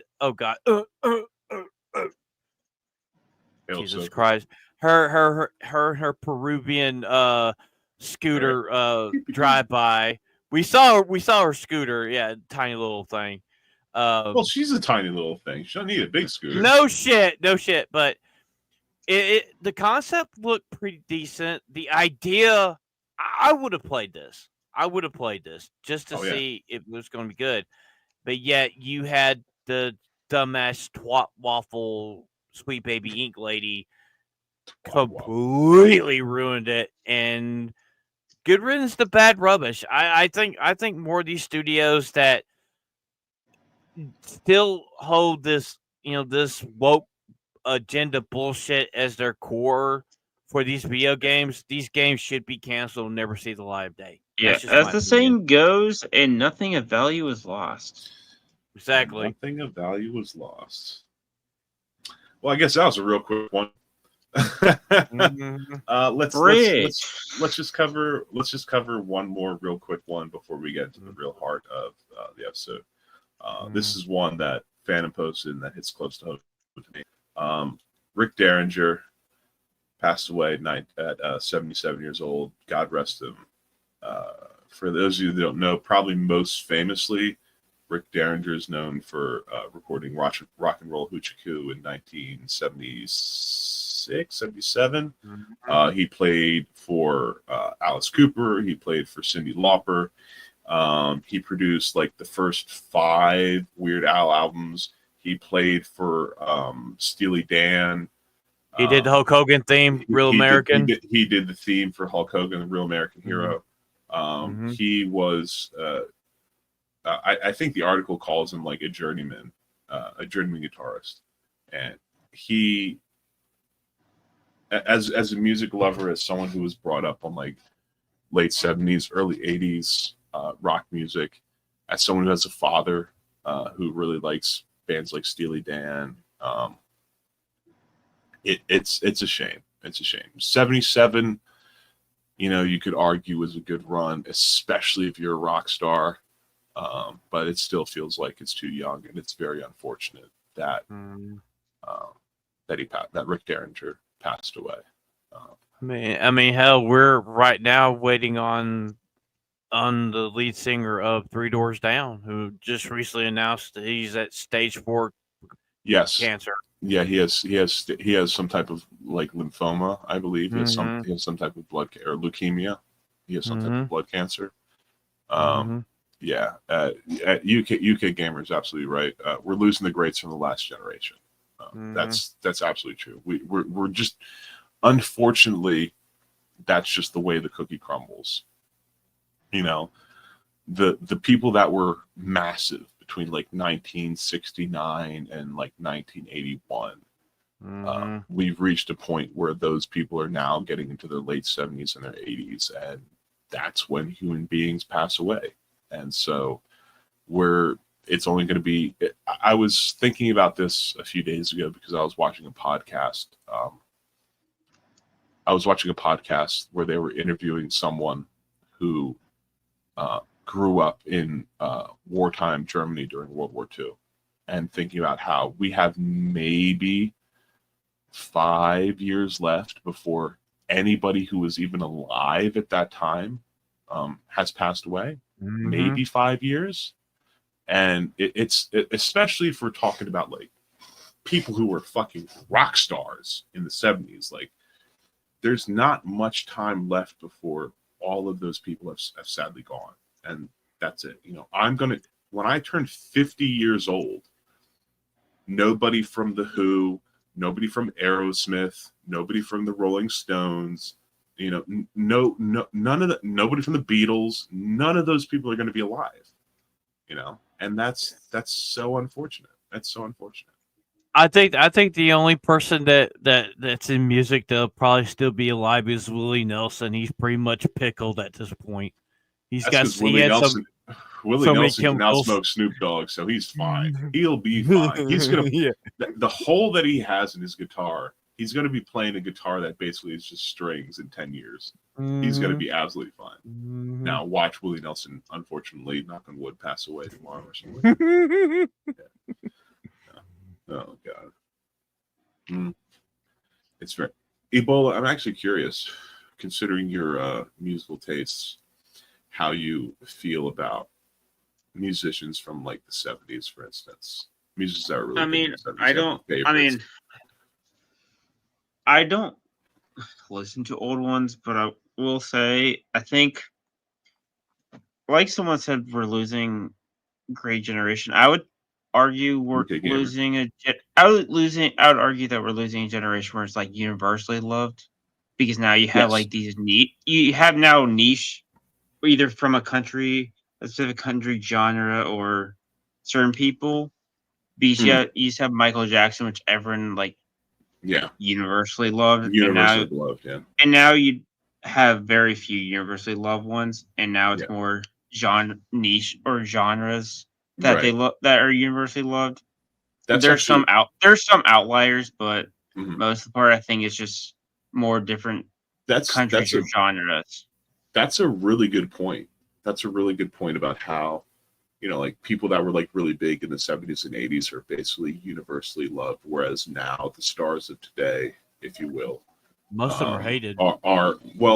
Even if they're not like universally hated, like there's this split down the middle. There's no longer do we really have people alive that are like universally beloved, and that's a really good point. I think people have made. And Jeff brings up the fact that Keith Richards, guitarist of the Rolling Stones, will outlive us all. That's been a joke for a long time. You know, people say that the 27 Club is a conspiracy done by Keith Richards. Every time a young artist in their prime takes their own life, Keith Richards gets to live another year. So anytime you see a really famous artist under the age of 30 take their own life, that means Keith Richards will get to live another year. So set your clocks, people. You know, I like to pose a question to the chat. Within maybe say the last, I say 50 years, right? 50 years. That's a long time. Which is the most shocking musical artist death? For me, it would have to be Kurt Cobain, right? Kurt Cobain and Elvis. Yeah. And then Whitney Houston. Okay. So that all three of those were before my time. Kurt Cobain took his life when I was very, very young. 93. Elvis. Okay, so it would have been the year I was born was when Kurt Cobain took his life. Elvis post hoc rationalizing it, looking back, Elvis was eating himself to death, so that makes a little more sense. Whitney Houston was an amazing Cinderella story because she was getting destroyed by her first management, wink wink, for like the first decade of her career, and then came back and then died very shortly. But he said the Karate Kid's legend was bad. He said the Hillary Swank Karate Kid was better. Send you the video later. Holy shit. That means it must have sucked ass. It must have been horrific. That's not a Well, good statement. we all said that the Legends was going to be trash. It's just a cash grab. Yeah, the Hillary Swank again. was pretty fucking bad, dude. But we didn't know it was again. going to be that bad. Yeah. Cornboy brought up Chris Cornell. Jeff brought up Chester Bennington, Chris Cornell. Funnily enough, this is slightly unrelated to what we're talking about, but if you guys know who Sean Ryan is, the Sean Ryan podcast, he's exploded over the past few years. He has nearly 5 million subscribers on the show. He interviewed Dave Mustaine on his most recent podcast. And Dave Mustaine argued that Chester Bennington and Chris Cornell passing away when they did, within, I think it was like 9 months of each other. Dave Mustaine says that Chris Cornell and Chester Bennington, he says that they were working on a movie that was talking about all of the bullshit and like pedophilia and satanic shit in the music industry. And that's why not only did they both pass away, but they both passed away within such short proximity to each other. It was only like 8 or 9 months. You know, Chester OD'd in his hotel room on tour. In the middle of a tour, and then Chris Cornell OD'd in a hotel room on tour in the middle of a tour, like 8 or 9 months later. And they were both around like 50 or so from each other. But anyways, back to what we were previously saying. Wayfarer was saying Keith Moon, for him, hearing all those stories, is surprised that he lived a little longer. Yeah, Keith Moon, he was the first of the Who to go. Nobody suspected that Keith Moon died from heroin. Everybody saw Keith Moon perform, and there was like, there's no way this guy, you know, cocaine probably, maybe, but heroin, nobody expected that for Keith Moon. I think the last big concert did was like 1981 or 82, and he literally like nearly passed out on stage and had to be, you know, escorted off the stage, and he passed away shortly thereafter. Yeah, when Keith Moon passed away, I know that was a very big deal for people. And then, of course, we can go back even farther. We can go back to John Lennon. Lennon's death. Yeah, but see, Lennon was shot. See, he was assassinated, if you will. That's still a shocker, though. Oh, of course it was a shocker. I mean, I know my parents aren't big Beatles fans, but I know they and people that they knew when that happened literally cried when Lennon died. You know, as much as they might have disagreed with him politically or what have you, like when John Lennon was murdered, that was a big fucking deal. Jeff is bringing up Dimebag Daryl Abbott from Pantera in 1995 when he was shot, when he was killed on stage right before the show started. That story is mad fucked up when you look into that. When you look at the guy who did it. Stevie Ray Vaughan. Stevie Ray Vaughan was also real young. He was like 43, I think. Yeah, or even not even 40. He was very young when that happened. Even Sam Kinison. I mean, Sam Kinison was a comedian. It's not really music, but he did sing. He was a musician. He did do musician stuff. But that was also like a drug. That was a speedball thing as well. Same thing that took Andy, John Belushi, Farley. That was speedballs. Well, no, Sam Kinison died because he was hit by a car.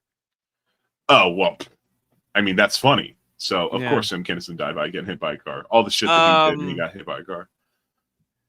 Wait a minute. Hold on a second. This is breaking news. Breaking news, everybody. Devon, a.k.a. the Runaway Vagabond, says he's named after Stevie Ray Vaughan. Holy shit. I didn't know that. Nobody told me. Yeah. I didn't know that. Yeah. He's named after Stevie Ray. Get the fuck out. That's crazy. By the way, I love Stevie Ray Vaughan. Stevie Ray Vaughan, God rest him. Probably one of the greatest blues guitarists of all time. And this gets, I promise we're getting to the final story. I promise you, but I just have to say one more thing. as someone who loves rock, first off, I love death metal, deathcore. I love metal. I love hard rock. I love rock. I love blues. So I was working my way down in acceptability. Stevie Ray Vaughan was one of the last like white guys who was very well accepted by the blues community, which was largely black and has been to this day for nearly 100 years. And one of the things that upsets me so much these days about people who worry about microaggressions and DEI and all this shit is like, oh, you can't have a white guy play a song that was written by a black guy 50 years ago. It's like, that's Please. First off, shut the fuck up. You don't know what you're talking about. Secondly, the entire history of the blues has been about people coming along and playing covers of songs that were written by people that came before them. That's your way of showing respect to the artists who came before you. There's a reason that, Eric Clapton. Here we go. Jimi Hendrix was in blues, but Jimi Hendrix played Voodoo Child. Okay. Amazing song, incredible song. Everybody loves that song. Stevie Ray Vaughan comes a few years later and he plays it after Hendrix died. Amazing song. Everybody loves it. Fucking Albert King of the King family, B.B. King, his older brother, or B.B. King, his younger brother, and then John King, his second youngest brother, brings Stevie Ray Vaughan and they record a live album together. Like, there have been white people playing black people's music in the blues forever. That's how it goes. You earn your stripes by playing covers of songs that were written by people who have died long before you ever picked up an instrument. So don't give me bullshit about how some white guy is playing a black person's song. Shut the fuck up. And the second you have no idea what greatest. they're doing. They're getting up there trying their damnedest to play it perfectly because they're showing respect to the elders that came before them. And you also look at this, Jake. The second greatest white blues player, Eric Clapton. I mean, come on. And I Eric mean, Clapton got started in 1963 with the fucking Yardbirds, and he was 16 years old. And Clapton is still alive playing. Mm-hmm. If you guys don't know who the Yardbirds are, the Yardbirds was a group of like five very, very famous musicians that were around for a couple of years. They put out one album, and they all split and went their separate ways. Created the Rolling Stones.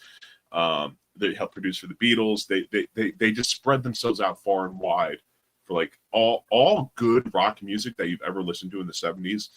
Somehow is a couple separations away from the Yardbirds and the people that were in there. Mm-hmm. So. I mean, Including Led Zeppelin. I think we're Yeah. Weirin literally just said Led Zeppelin. Yeah. Mm-hmm. Yeah. Everybody. So there. Anyways, I'm done. I'm done bitching about music. I'm done bitching about the blues. I'm sorry for Danger Pass. God rest him. So let's talk Harry Potter news. Okay. Let us talk Harry Potter. It's time for Ebola to fucking, pull his weight around here. And Okay. Yeah, we'll start with a more leading story, which is Nerdrotic said this is fine. Black Snape is dumb. They announced who Hermione, Harry, and Ron are going to be. But we can pull over quickly to the Entertainment Weekly article talking about how the cast is made. Here's the cast, baby. And Ebola, how do you feel? I now will the cast has say, been announced. every casting, if this is all the casting that they announced, or this is thus far, because they don't have Draco. They're missing a few characters, but I will say in this article they've announced 10.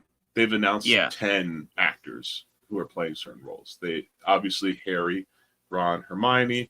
We know about Black Snape, which I'm sure we'll get into. Yeah. They announced Filch. They announced Hagrid. They announced Dumbledore.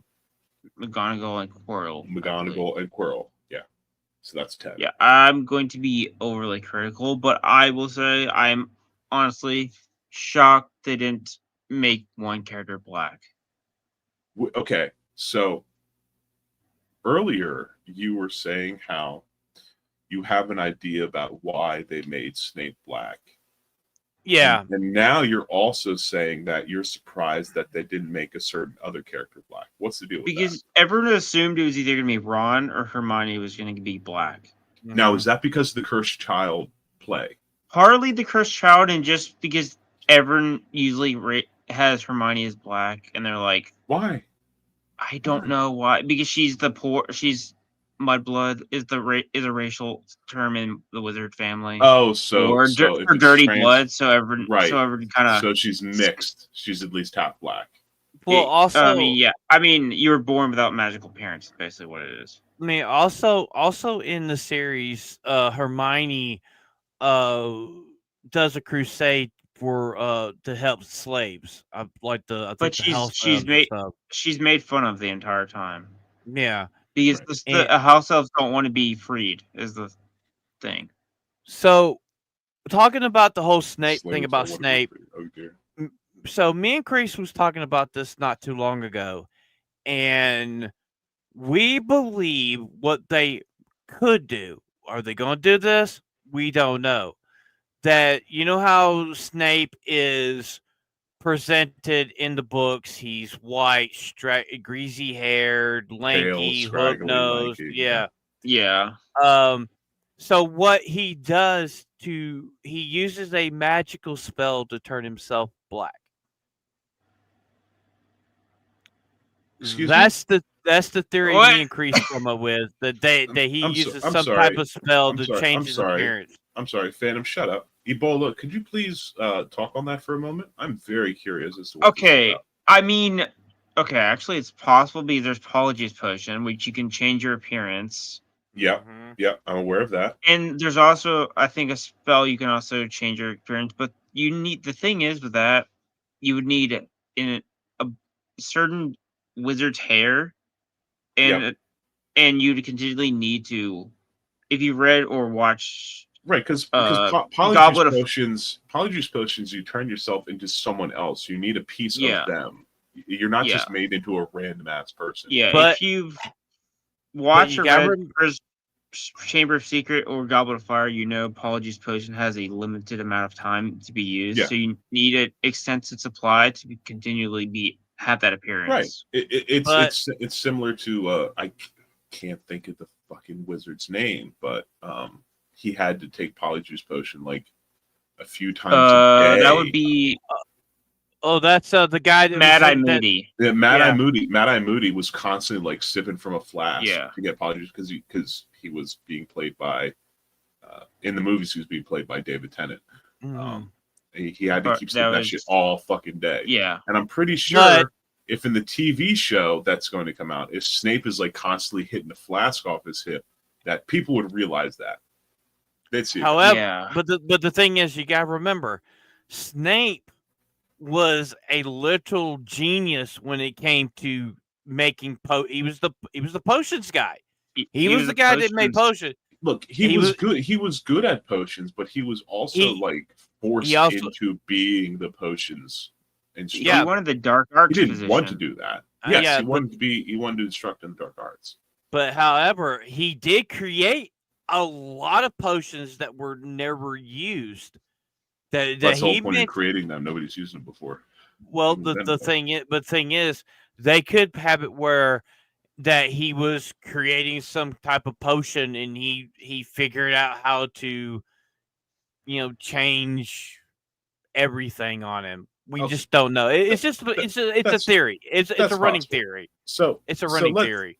Since Ebola's here and Ebola's cooked up, let's like I said in this Entertainment Weekly article, they've announced or they have continued to put forward 10 specific people who are going to be cast in various roles. So let's get down here. We have this guy, Dominic McLaughlin. I'm not going to give the kids any shit because they're children. Okay, they have Yeah. Dominic McLaughlin playing Harry Potter. Fine, no big deal.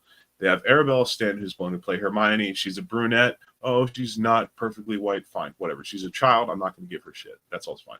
Alistair Stout. They found somebody who A ginger. looks like the way Ron Weasley is described. He looks like a white kid who's a ginger. Okay, fine. Yeah. That's not the big deal. Now we get into the contentious ones. John John Lithgow. Lithgow as no Dumbledore. problem. Now, personally, I have no problem with John Lithgow as Dumbledore. Some people have problems because John Lithgow is not an Englishman. He's American. Yeah. Can I That's say an issue for you. go watch him play Churchill. He I will was say, Churchill. John if he Lithgow can, is good Churchill. Mm-hmm. if he can pull off a British, from what I'm hearing, he can pull off a British accent. So Yeah. he should be fine where it's not it's not distractingly I obvious won't- he's American. I'll make a suggestion, but before we end the show, Jake, look up John Lithgow as Churchill. Just a few little things of him talking. I watched him play that character. It's like he's under heavy makeup. Of course, You he is. can't even tell it's him. Yeah, because Churchill was like a foot shorter and 150 pounds heavier Yeah. than John Lithgow is. Yeah. But the thing is, though, John Lithgow, he's an actor's actor. He's Yes. a phenomenal fucking actor. He's a phenomenal. He's just a classically trained Shakespearean actor. He's been Mhm. acting for a long ass time. My only Half of his life. Yeah, part of my concern is it going to be a Richard Harris situation where he dies halfway through the show before, and they have to recast another one? Well, Well, Richard Harris was quite old. He was was like like when he 90 was or cast. something. John Lithgow is 90s. not that old. Okay. He was He's not that old. I mean, George Harrison was like he already had health issues George Harrison when Richard from Harris? the Beatles. Richard, Not Richard George Harrison? Harrison. I mean, Sorry. Richard Harrison. Well, so he already had health issues. He was already in decline. Yeah, I when they believe- casted him, he was dying. He was Yeah, actively dying of cancer when they cast him. Yeah, and He was he was good in the first two movies. he I was mean, basically what the book is, kind and gentle, Dumbledore. Perfect. Which Yeah. So, and this is something that I was upset about when they recast Dumbledore as Michael Gambon. Was in the books, Dumbledore is described as kind and gentle, and then they cast Michael Gambon, and Because he's young like and he's hairy. like he's like kind of overly aggressive, Especially in when the it's movies like at least. when they Goblet of recast Fire him. scene. He was Yeah. like, Potter, Yeah. Harry Dumbledore- Potter, pushing him up against the walls and shit. It's like, all right, It's man, like- calm the fuck and in down. the book it said Dumbledore asked calmly. Yeah. But the thing is, though, it worked in the movie. It actually Yeah. worked in the movie. Yeah. I guess Yeah. it worked in the movie. Outside of Fine, the few whatever. bits, I think it was a good like replace casting. Yes. So yeah. so Ebola, I gotta ask you a question. Are we ever gonna get that fictional scene of those two house elves that we've heard so much about? No, shut up. No, No, we're not talking about this. Shut now. it. Everybody shut up. We're not talking No. about this. We're moving on to the next cast. First off, this is the big one, ladies and gentlemen. If you I have know, to you go to know. the bathroom. I'm Ev- sorry. I have to go to the bathroom real quick. But this is the big one. Everybody discuss. Awful. This is It's going to get no matter how good the show is, no matter how this is going to be the focal point, and everyone's going to, even if he does a good job, everyone's going to like, you're not Snape. You look like he's going to get criticized regardless. There's no avoiding it, even if he does a fantastic job. Like, also, you can't do the race thing anymore on this one because he's strictly like, if you wanted to cast, yeah, if you wanted to cast someone, Arabic would make more sense than a black person. I mean, there was like we were talking about this not too long ago. We were literally fan casting this character. You know? Yeah, everyone was like, I think it was Adam Driver for Snape. Yeah. That's been saying for I like at preferred least it. 12 years. I preferred That's- it. I mean, he would be a good Snape, 100%. I think that's been a thing since the Tumblr days. They've had Adam Driver as Snape. Mm-hmm. And it's like you're never gonna outlive Alan Rickman. I mean, Any of literally, these actors, literally. it's I mean, Ebola, you can agree with me. In the book, Snape is the most hated character next to Voldemort. He's the yes. second hated character, but Alan Rickman's performance of Snape made him more popular than Harry. I feel Yeah. like that ties in. Pardon me, I just got back. I feel like that Yeah. ties into what Wayfair is saying. Is Alan Rickman was saying that even Alan Rickman being portrayed as or portraying Snape was inaccurate because they're saying he was Yeah. too good looking. Because again, in the book, Snape is described as being very tall, very lanky, very pale, hook-nosed, things like that. And Alan Rickman, regardless of if you're a man or a woman, Alan Rickman's not an ugly. God rest him. Alan Rickman was not an ugly person. He was he was fine. You know, you could say he was average. You know. I mean, the Yeah. only way they would cast somebody that would be accurate to the books, they'd have to get a Jewish actor. Okay, They we're gonna have- move on from this one now. If that's how we're I gonna go, mean- we're gonna move on from this. We're not gonna say Well, that. I mean, to be fair, I mean, J.K. Rowling literally designed Snape to be a Jewish character. If you buy his description, I'm sorry. Well, hold on a second. We're gonna With tap the- people with in his- for this. with Wait his a look second. and stuff. Wait a second. Wait. We're gonna tap into this. Ebola. Is it true or is it not true that J.K. Rowling, that Joanne based the appearance of Snape on a Jewish person? I don't know that for certain, but by his description, if they casted someone from the Middle East, it wouldn't be as hated. Oh my god! Because by description itself and also drawings, he looks more kind of Arabic. Okay, so he looks like he's from the Levant, basically, like Yeah, Turkey he down looks like a bit- southern Yeah. Southern Arabia. Okay, fine, Yeah. fine. So he didn't look like a pale white guy. Yeah, I mean, they'd probably be preferable, but if you were to change someone's skin or something, Middle East would make a bit more sense than a black person. But Okay. do we have the casting? Do we have a Voldemort yet though? No, No. Voldemort has not been announced. What we can do is we can move on to the next cast. Which Well- again, we have another British actor. We have Janet McTeer, who's going to play Minerva McGonagall. Which I'm fine with this. that's fine. We have another Phenomenal. She's a good decently actor. known female British actor playing, you know, playing And the role, I which is also fine. I also believe Maggie Smith. When they were starting to develop this, she actually wanted this actress to play her in the show. Which is I think it's fine. I'm actually Yeah. a big fan of that happening when you Yeah, have I mean, a this series looks- that is being revived, Mm-hmm. and then you have an actor who used to play them come out and say, "I would like this person to play me." Mhm. I'm usually okay with that. Yeah, I mean, this looks actually good. Obviously, whoever they cast, nothing's gonna like beat the casting that they had in the movies. Oh, of course, they spent a Like even the long kid, time casting even the them. kid actor, just gonna be hard to get better than what they had. Well, of course, because again, they're first off they're casting children. You know, they're Yeah. casting kids who are like 11, 12 years old, which is difficult they can on its grow. own. So they get Yeah, grown, should be- Right, so- because much like the movies, from what I understand, you know, similar to the movie series, you know, each movie is a book except for the last one, which is a two-parter. From what I'm aware, this series is going to be like each season is going to be a book, basically, Mhm. much like how the book Yes. was a new year in Yeah, at so Hogwarts. So if they if this goes for 7 seasons, we're going to have these 11-year-old actors become 17, 18 years old by the time we get to the Yes. final season, which Depends- you'll see that growth. Yeah, it depends if they split some of the books in half, because like Order of the Phoenix and Deathly Hallows might be split into 2 seasons. Maybe. Because those are the more descriptive, and Order of the Phoenix is also the longest book. Well, also, Oh, go ahead.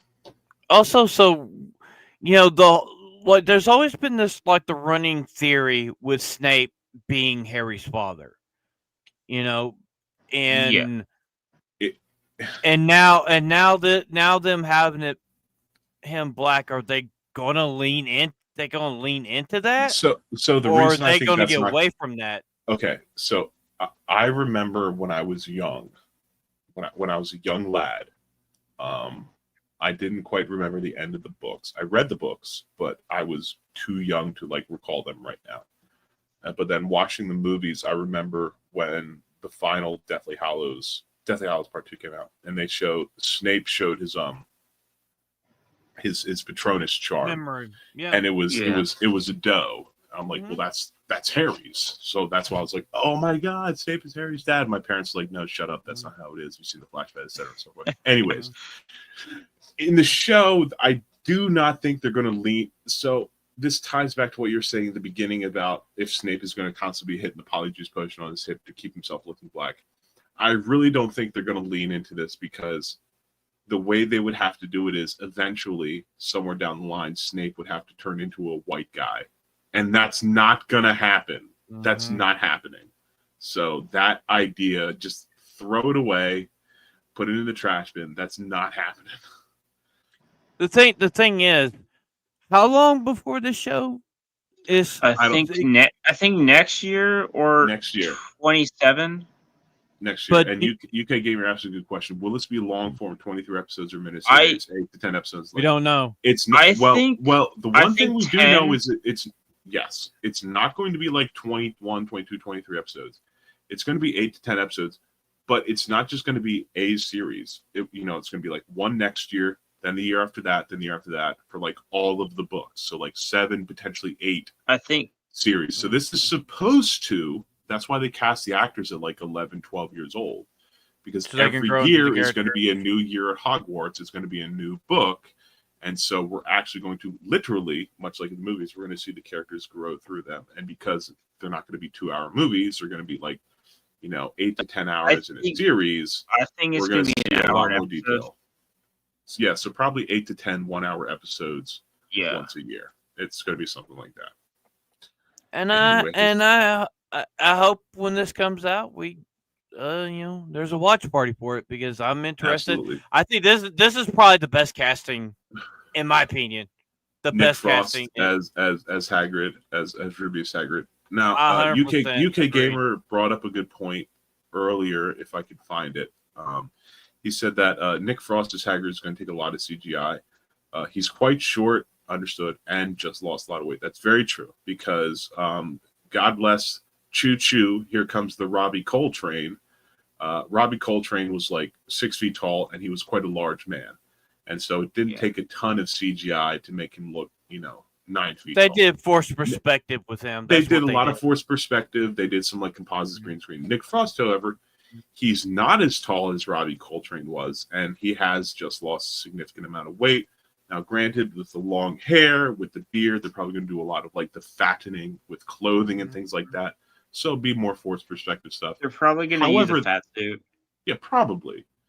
But the casting, I think Nick Frost is a great casting. Mhm. Yeah. Again, God rest Robbie Coltrane, who I one of my favorite. People don't often know this one, but there's a movie called Let It Ride Mhm.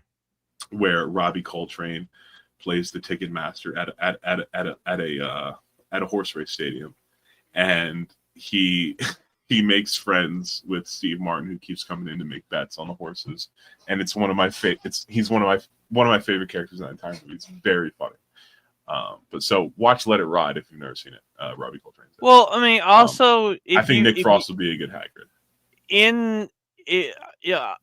With the DVDs, they have making of the movies and stuff, and you have to think when it, like the forced perspective, and a lot of times the guy that you saw walking around was literally a giant walking around, and it wasn't Yes. Well, he's a guy in a described as suit. being like he's Yeah. half giant. yeah. Ebola, you can correct me if I'm wrong, but he's half Yes. giant, and His- so I he's think- supposed to be like 8.5, 9 feet tall, something Yeah. like that. Mhm. Yeah, I think his So mother was they'll- giant. Was Mhm. giant, and his father was normal. And his brother, his half brother, is entirely giant. Is a correct? full giant. Is a full Yeah. giant, right? His Is a half half-brother, brother yeah. is a giant. Is just a straight up giant. right. So they'll use the tactics like they did in Lord of the Rings with Gandalf and the Hobbits. They'll do it here too. It'll be forced perspective. Granted, it'll have CGI, but still, great casting. Is probably one of my favorite casting in this movie. In this show is him. He's a phenomenal actor. Left us lunatic, but he's a phenomenal actor. Great actor. First off, just want to point out some hypocrisy here. UK Gamer says, so wait, that's 2 English actors playing Scottish roles? That's racist. Motherfucker, your name is not British Gamer or English Gamer or Scottish Gamer or Northern Irish Gamer. It's UK Gamer, all right? Stop bitching about it being racist. Change your name and come back and Hey, complain later. at least they didn't get rid of the ginger. That's Hey, a also- plus. Hey, but the actor of Harry Potter is a Scottish person playing a British person, so Yeah, no, there you go. but no. You can't say that. It's a Scottish person playing an English person. If it's British, that includes England, Wales, and Scotland. If it's the UK, it's England, Wales, Scotland, and Northern Ireland. So UK Gamer bitching about it being racist. His name is an English Gamer. It's not Welsh Gamer. It's not Scottish Gamer. It's UK Gamer. That's all of the UK. If you want Scotland to be fully separated, Hadrian style, Save from the England. Scots. specify, be specific. Save the Scot. Yeah, whatever. They shouldn't have worn kilts in Braveheart. Wow, Hundreds of wow, years too early. whoa, Wow, whoa. UK gamer, putting Jess down. Wow. Jess is not. Oh. Also, he's a fan of the Glasgow Rangers. I'm sorry, UK. I thought you were a fan of the Queen's Guard Rangers. So there. Suck it, nerd. Yeah, I know a Be little bit of careful, football. we don't want no international incident here. I'll I go think IRA on his ass. the I don't American- give a fuck. I'm think a the Protestant. American would I will win. go IRA on his ass. You know, pull the Anyways, Irish. next casting. Luke Um, Talon is queer as squirrel. Who the fuck is Luke Talon?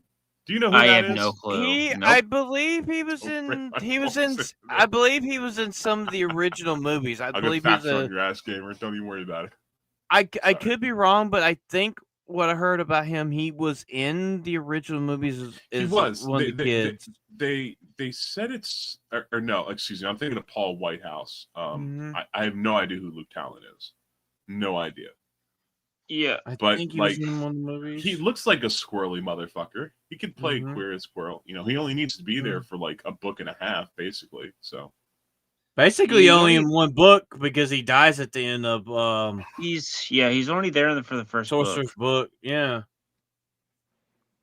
love it, brother. Anyways, all right, moving on to the next casting. Paul Whitehouse is Argus Filch. You know, That was I've the guy that was- I've always thought this. Sorry, Evil, I don't mean to cut you off. I think this is funny, and I've always thought this was funny because Filch. Maybe I'm messing this up. UK Gamer or Weirin can correct me, but I thought that the word Filch was UK slang for a specific act. So I always thought it was very funny that his last name was Filch, which is kind of a dirty act. But having Paul Whitehouse, you know, they got an older guy to play him. Obviously, he was previously played by, excuse me. He was a knight. he was- Excuse me. I'm just saying in the film series, God bless it, I can't think of the fucking guy's name. He was previously played by He's in Game David of Bradley. Thrones. David Bradley, Mm. who is like nearly dead now because he's in his 90s. But yeah, Yeah. Paul Whitehouse was filmed scenes for the original movies. He was to play one of the knights in one of the paintings that never ended up in the final cut. But they brought him back to play Argus Filch, which, you know, I have seen. I liked his role in The Death of Stalin. That's one of my favorite movies. I think it's fucking hilarious. Good movie. I don't know who he voiced in The Corpse Bride. I knew who he was in Alice in Wonderland. I thought that was good. And I have seen a Did he couple play in episodes Alice of in the Fast Wonderland? Show. I don't know. Well, the 2010 one, the Tim Burton Alice in Wonderland. Wasn't he? Yeah. Didn't he? Wasn't he but- the but- Cheshire but- Cat? Uh, Didn't he do yes. voice the Cheshire Well, Cat? that's the thing. Paul Whitehouse. Again, like I said, I've seen The Death of Stalin. It's one of my favorite black comedies of all time.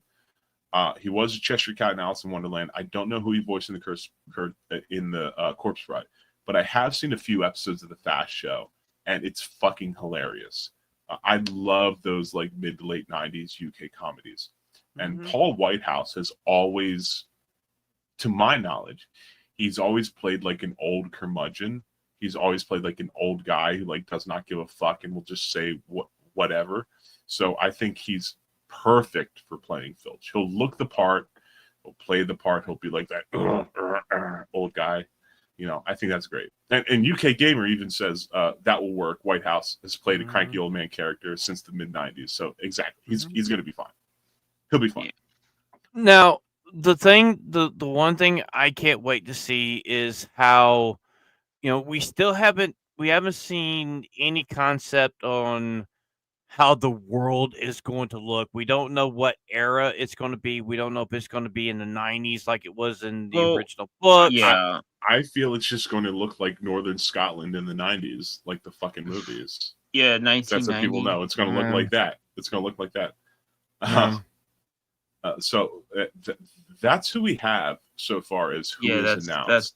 I think Snape is the only blight on the casting. So far, the only problem is Snape. Yeah. I think the well, only blight is Snape. I want to be charitable. I want to be charitable. So I'm going to pose this question in a charitable way. Regardless of if Snape is white or black, do you guys feel that the show is written or will be written so that it doesn't matter that Snape is black? He's still going to be Severus Snape. Snape. That is my hope, but considering they changed him and it fundamentally changes Snape's entire character, I don't know. And also there are the rumors of, the reason why Hermione is not being portrayed like she's in the book is because the whole she's not pale and white because they're trying to take the analogy of mudbloods and make it to be like a mixed race family, which and also the whole thing with her trying to free the house elves because they're slaves and stuff like that. I mean, but the house elves don't want to be freed. The house elves have spent so many centuries in servitude that like they don't desire freedom. Even hate when being freed. Yeah, exactly. Even when Dobby is given an article of clothing, which is the signifier of being released from servitude, after that point, he still basically acts like he is a servant of Harry Potter for a few books after that. He doesn't act like he is free. Also, a bunch of other households basically shame him for being for wanting to be free from them. Right. They're like, how could you do this? Yeah, they call like he's a race betrayer. Yeah, exactly. They call him like a race. It'd be the same thing as like if we went back 200 years in the U.S. and a black man was free, they'd call him an Uncle Tom or something. Yeah, the Hermione things won't be an issue till like book 2. But also, that's when the Mudblood thing. Snape is going to be a big issue to see how it works in book 1 because they're like, they say he looks like the type to steal something. But I mean, also, that's definitely going to be an issue now that he's being portrayed by a black man. I can see that would definitely be an issue. The perception is going to be really bad. I mean, also, if you really think about it, Voldemort is Wizard Hitler. Yeah, and that's definitely going to be played into because what does he want? He wants purity, and they will in the books. It was a subtle race thing, and in this climate, I would argue it was not subtle. But go ahead. Well, you know what I mean. But but in the movies and the books, it was bigger. In this climate of how society is, that is going to be the biggest factor when it comes into play on how Voldemort is Wizard Hitler, and he wants purity in the wizarding world. That's where it's going to hit. In the first couple books, it's subtle. Okay. it's not really going to be a factor. Not till But- 5th. Okay, well, if fifth Ebola, book. if I may, real quick, because I promise I'm not as knowledgeable as you. I just want to. My very last point is going to be how, when we flash back to Tom Riddle is just, from outward appearance, he's just a normal person. Boy, He just looks like a normal guy outwardly, and then of course, Voldemort looks like an ugly, nearly snake-like person. because he breaks his soul up. Yes, I understand that. If they're going to continue to lean into the Hitler analogy, knowing how things are written nowadays, they cannot make Voldemort not white. He will have to be a white guy. He'll have to be, because Either they're that not or- going to make him a black guy or an Indian guy or someone or a non-white I guy would- as the Hitler analogy. I will at least my hope that's my point. they be book accurate, because in the books he obviously changes himself and he's more snake-like, and his eyes are red, and Well- his skin is pale as white, Jake, like I yellow have- white. I have a theory. I just thought of it. What if they cast a Russian actor to be Voldemort? Make him No, the new make No, it no, more no, boogie- because make- Ralph- because I- Tom Riddle is a just like a British urchin who Yeah, gets it would- picked up. I think He's I not that know, would, but that wouldn't go mean, too well. You could I- cast a Russian actor Well- for Victor Crumb, though. Okay, That's true. so Ebola, I will back off for a second because Phantom makes a good point. Because could they cast not Tom Riddle, but could they cast Voldemort as a Russian guy? Not necessarily a Russian actor, but someone using a Russian accent. They could, Given because well, I'm just saying, given the political strife in the world right now, and how much the UK especially dislikes Russia, it would be reasonable sense. to expect that they would make Voldemort a Russian guy. Whether he's actually I Russian or wouldn't- just has a Russian I wouldn't say accent, because wouldn't be unexpected. I wouldn't say because he's Russian, but because they could probably, because when he turns to Voldemort, like the evil, not the boy, but the monster's Voldemort, his voice significantly changes. So they might use Right. someone from a different. Russia could pull off evil voice in Of other course. countries Of course. to where he sounds straight up menacing and terrifying. So they could use someone from a different country, like Russia or another accent, like where he sounds Right. absolutely terrifying to be around. Yeah, like some type of Eastern European accent that Yeah, a lot of Westerners are not familiar with, and thus sounds scary. yeah. I 'Cause mean, anything Ralph that's Fiennes new is did it. scary. Ralph Fiennes did it perfectly, but I don't know how many actors can act like Ralph Fiennes. Is Yeah, the thing. Ralph Fiennes is. I mean, his brother could do it, but his brother. Which Ralph is Fiennes, different.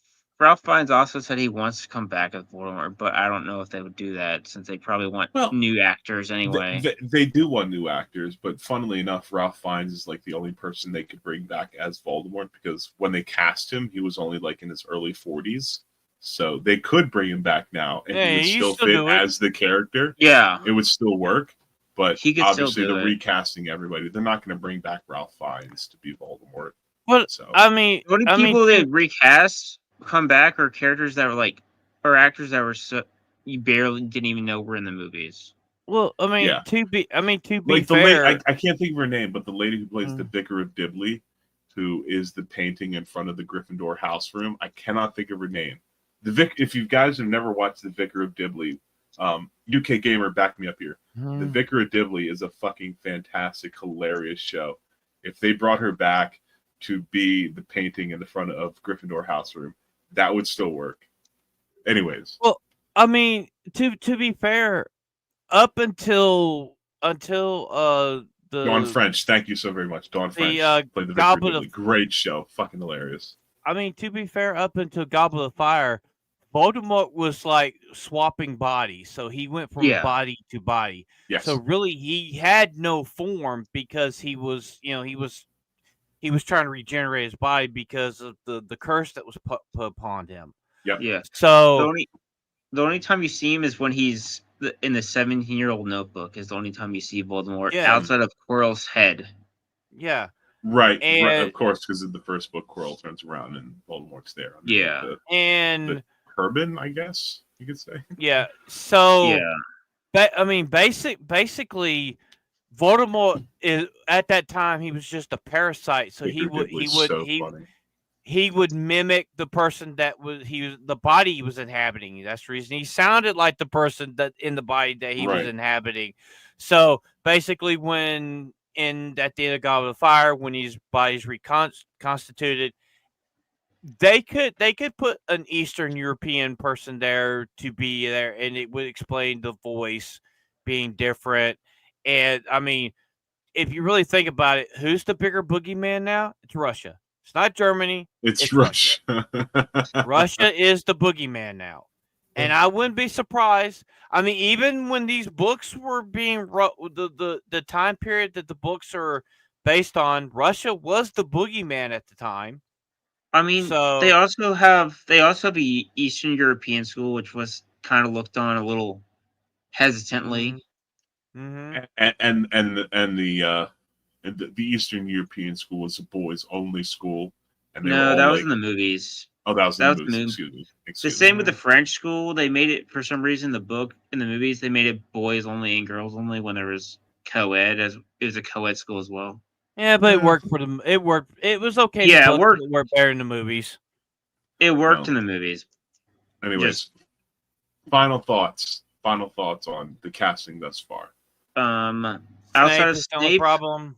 Snape is a big issue, but outside that, I don't see an issue. I'm hoping Okay. it's a good show. Hope for the best, prepare for the worst.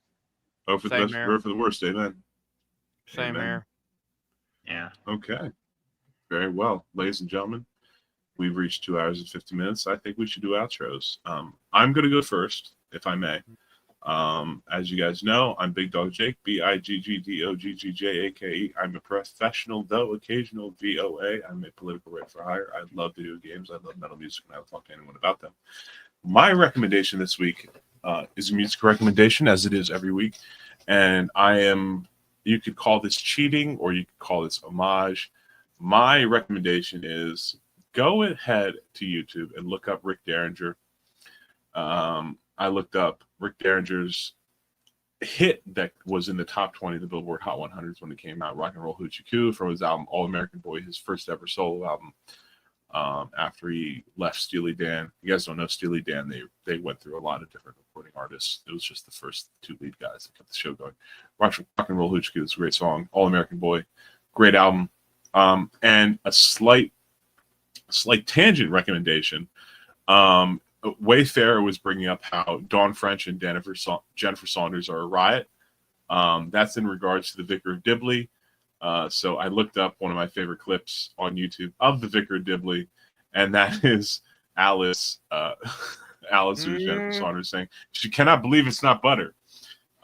That's one of the closing skits at the end of one of the shows. It's fucking hilarious. If you guys have never watched the Vicar of Dibley, Dawn French as the vicar, and Jennifer Saunders as her best friend, as this like airhead blonde. So fucking funny. So funny.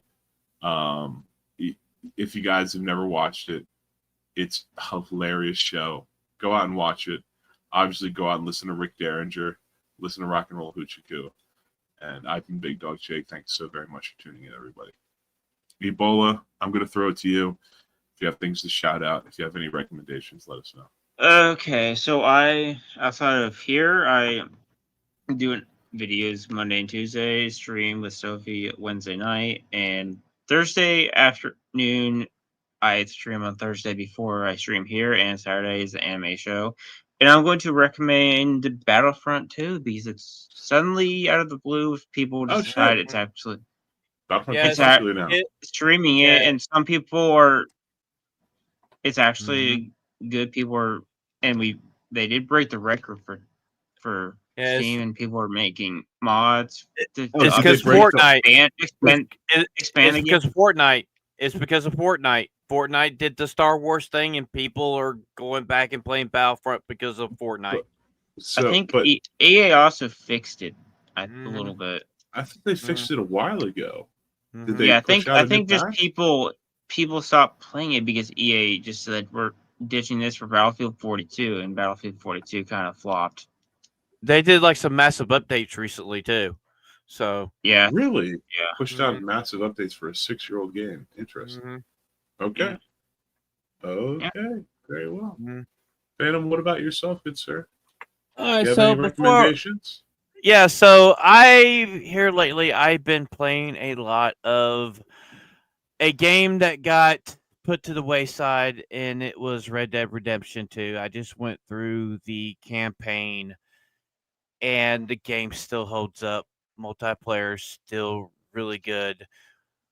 I Yes. still have to say fuck you, Rockstar, for literally abandoning a great game to literally put beat to death GTA 5.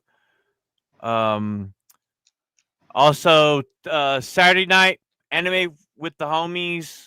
Sophie is returning for another episode Saturday night, and we might have some announcements on some watch parties in Discord.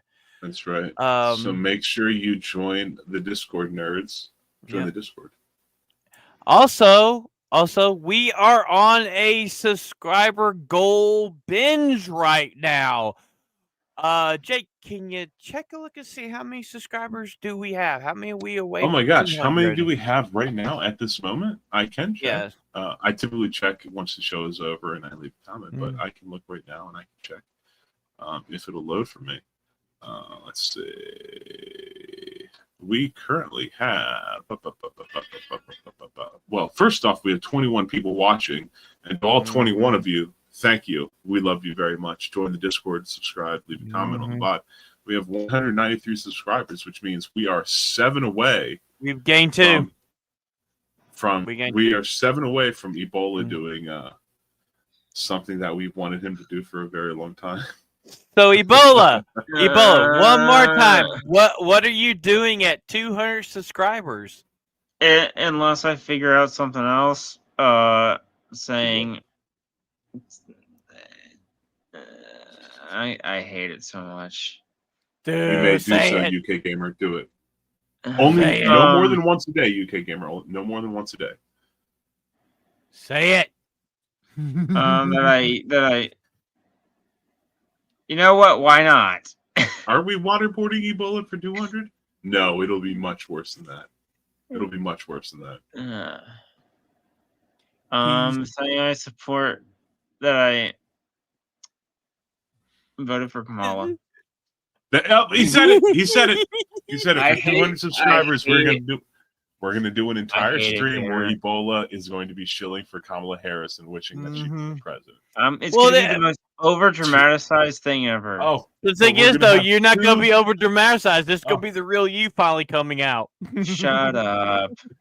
We're going to have 2 beautiful hours where Ebola is going to pretend that he loves and voted for Kamala Harris. Jake, he's not going to pretend, though. That's the problem. He's probably going to cut loose. No, I'm not going to give him too much shit now. The show's almost over. Don't worry about it. It's all good. It's all good. And as we know, Phantom, what are you doing for 300? So Real at quick. 300, I am going to let you guys pick one of the. We were saying the gayest games. A game that you would love to see me play that you Make it know I gay. would rage at. Make it really gay. Make it the Yeah. gayest game you can think of. Like And there's a I'll- $20 bounty to whoever picks the gayest game. And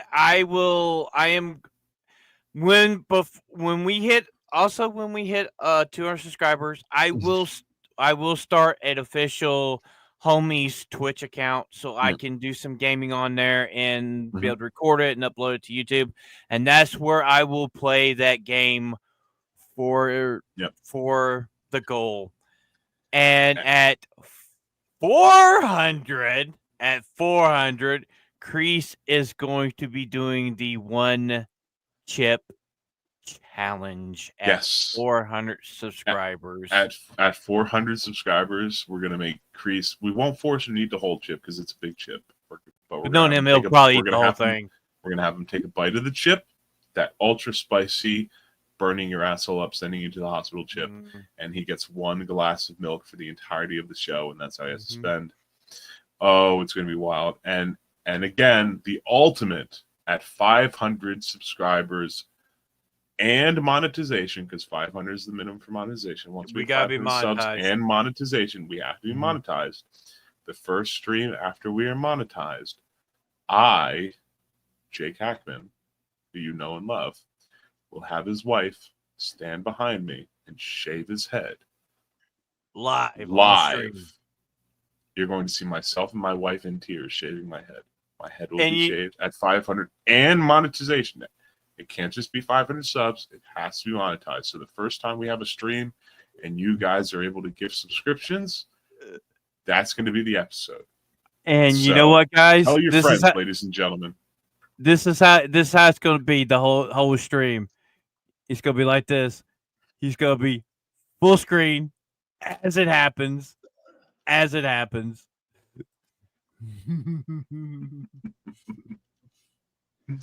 Yeah, so we've been working on this, Yes, and so we can announce now that next Thursday night, that's right.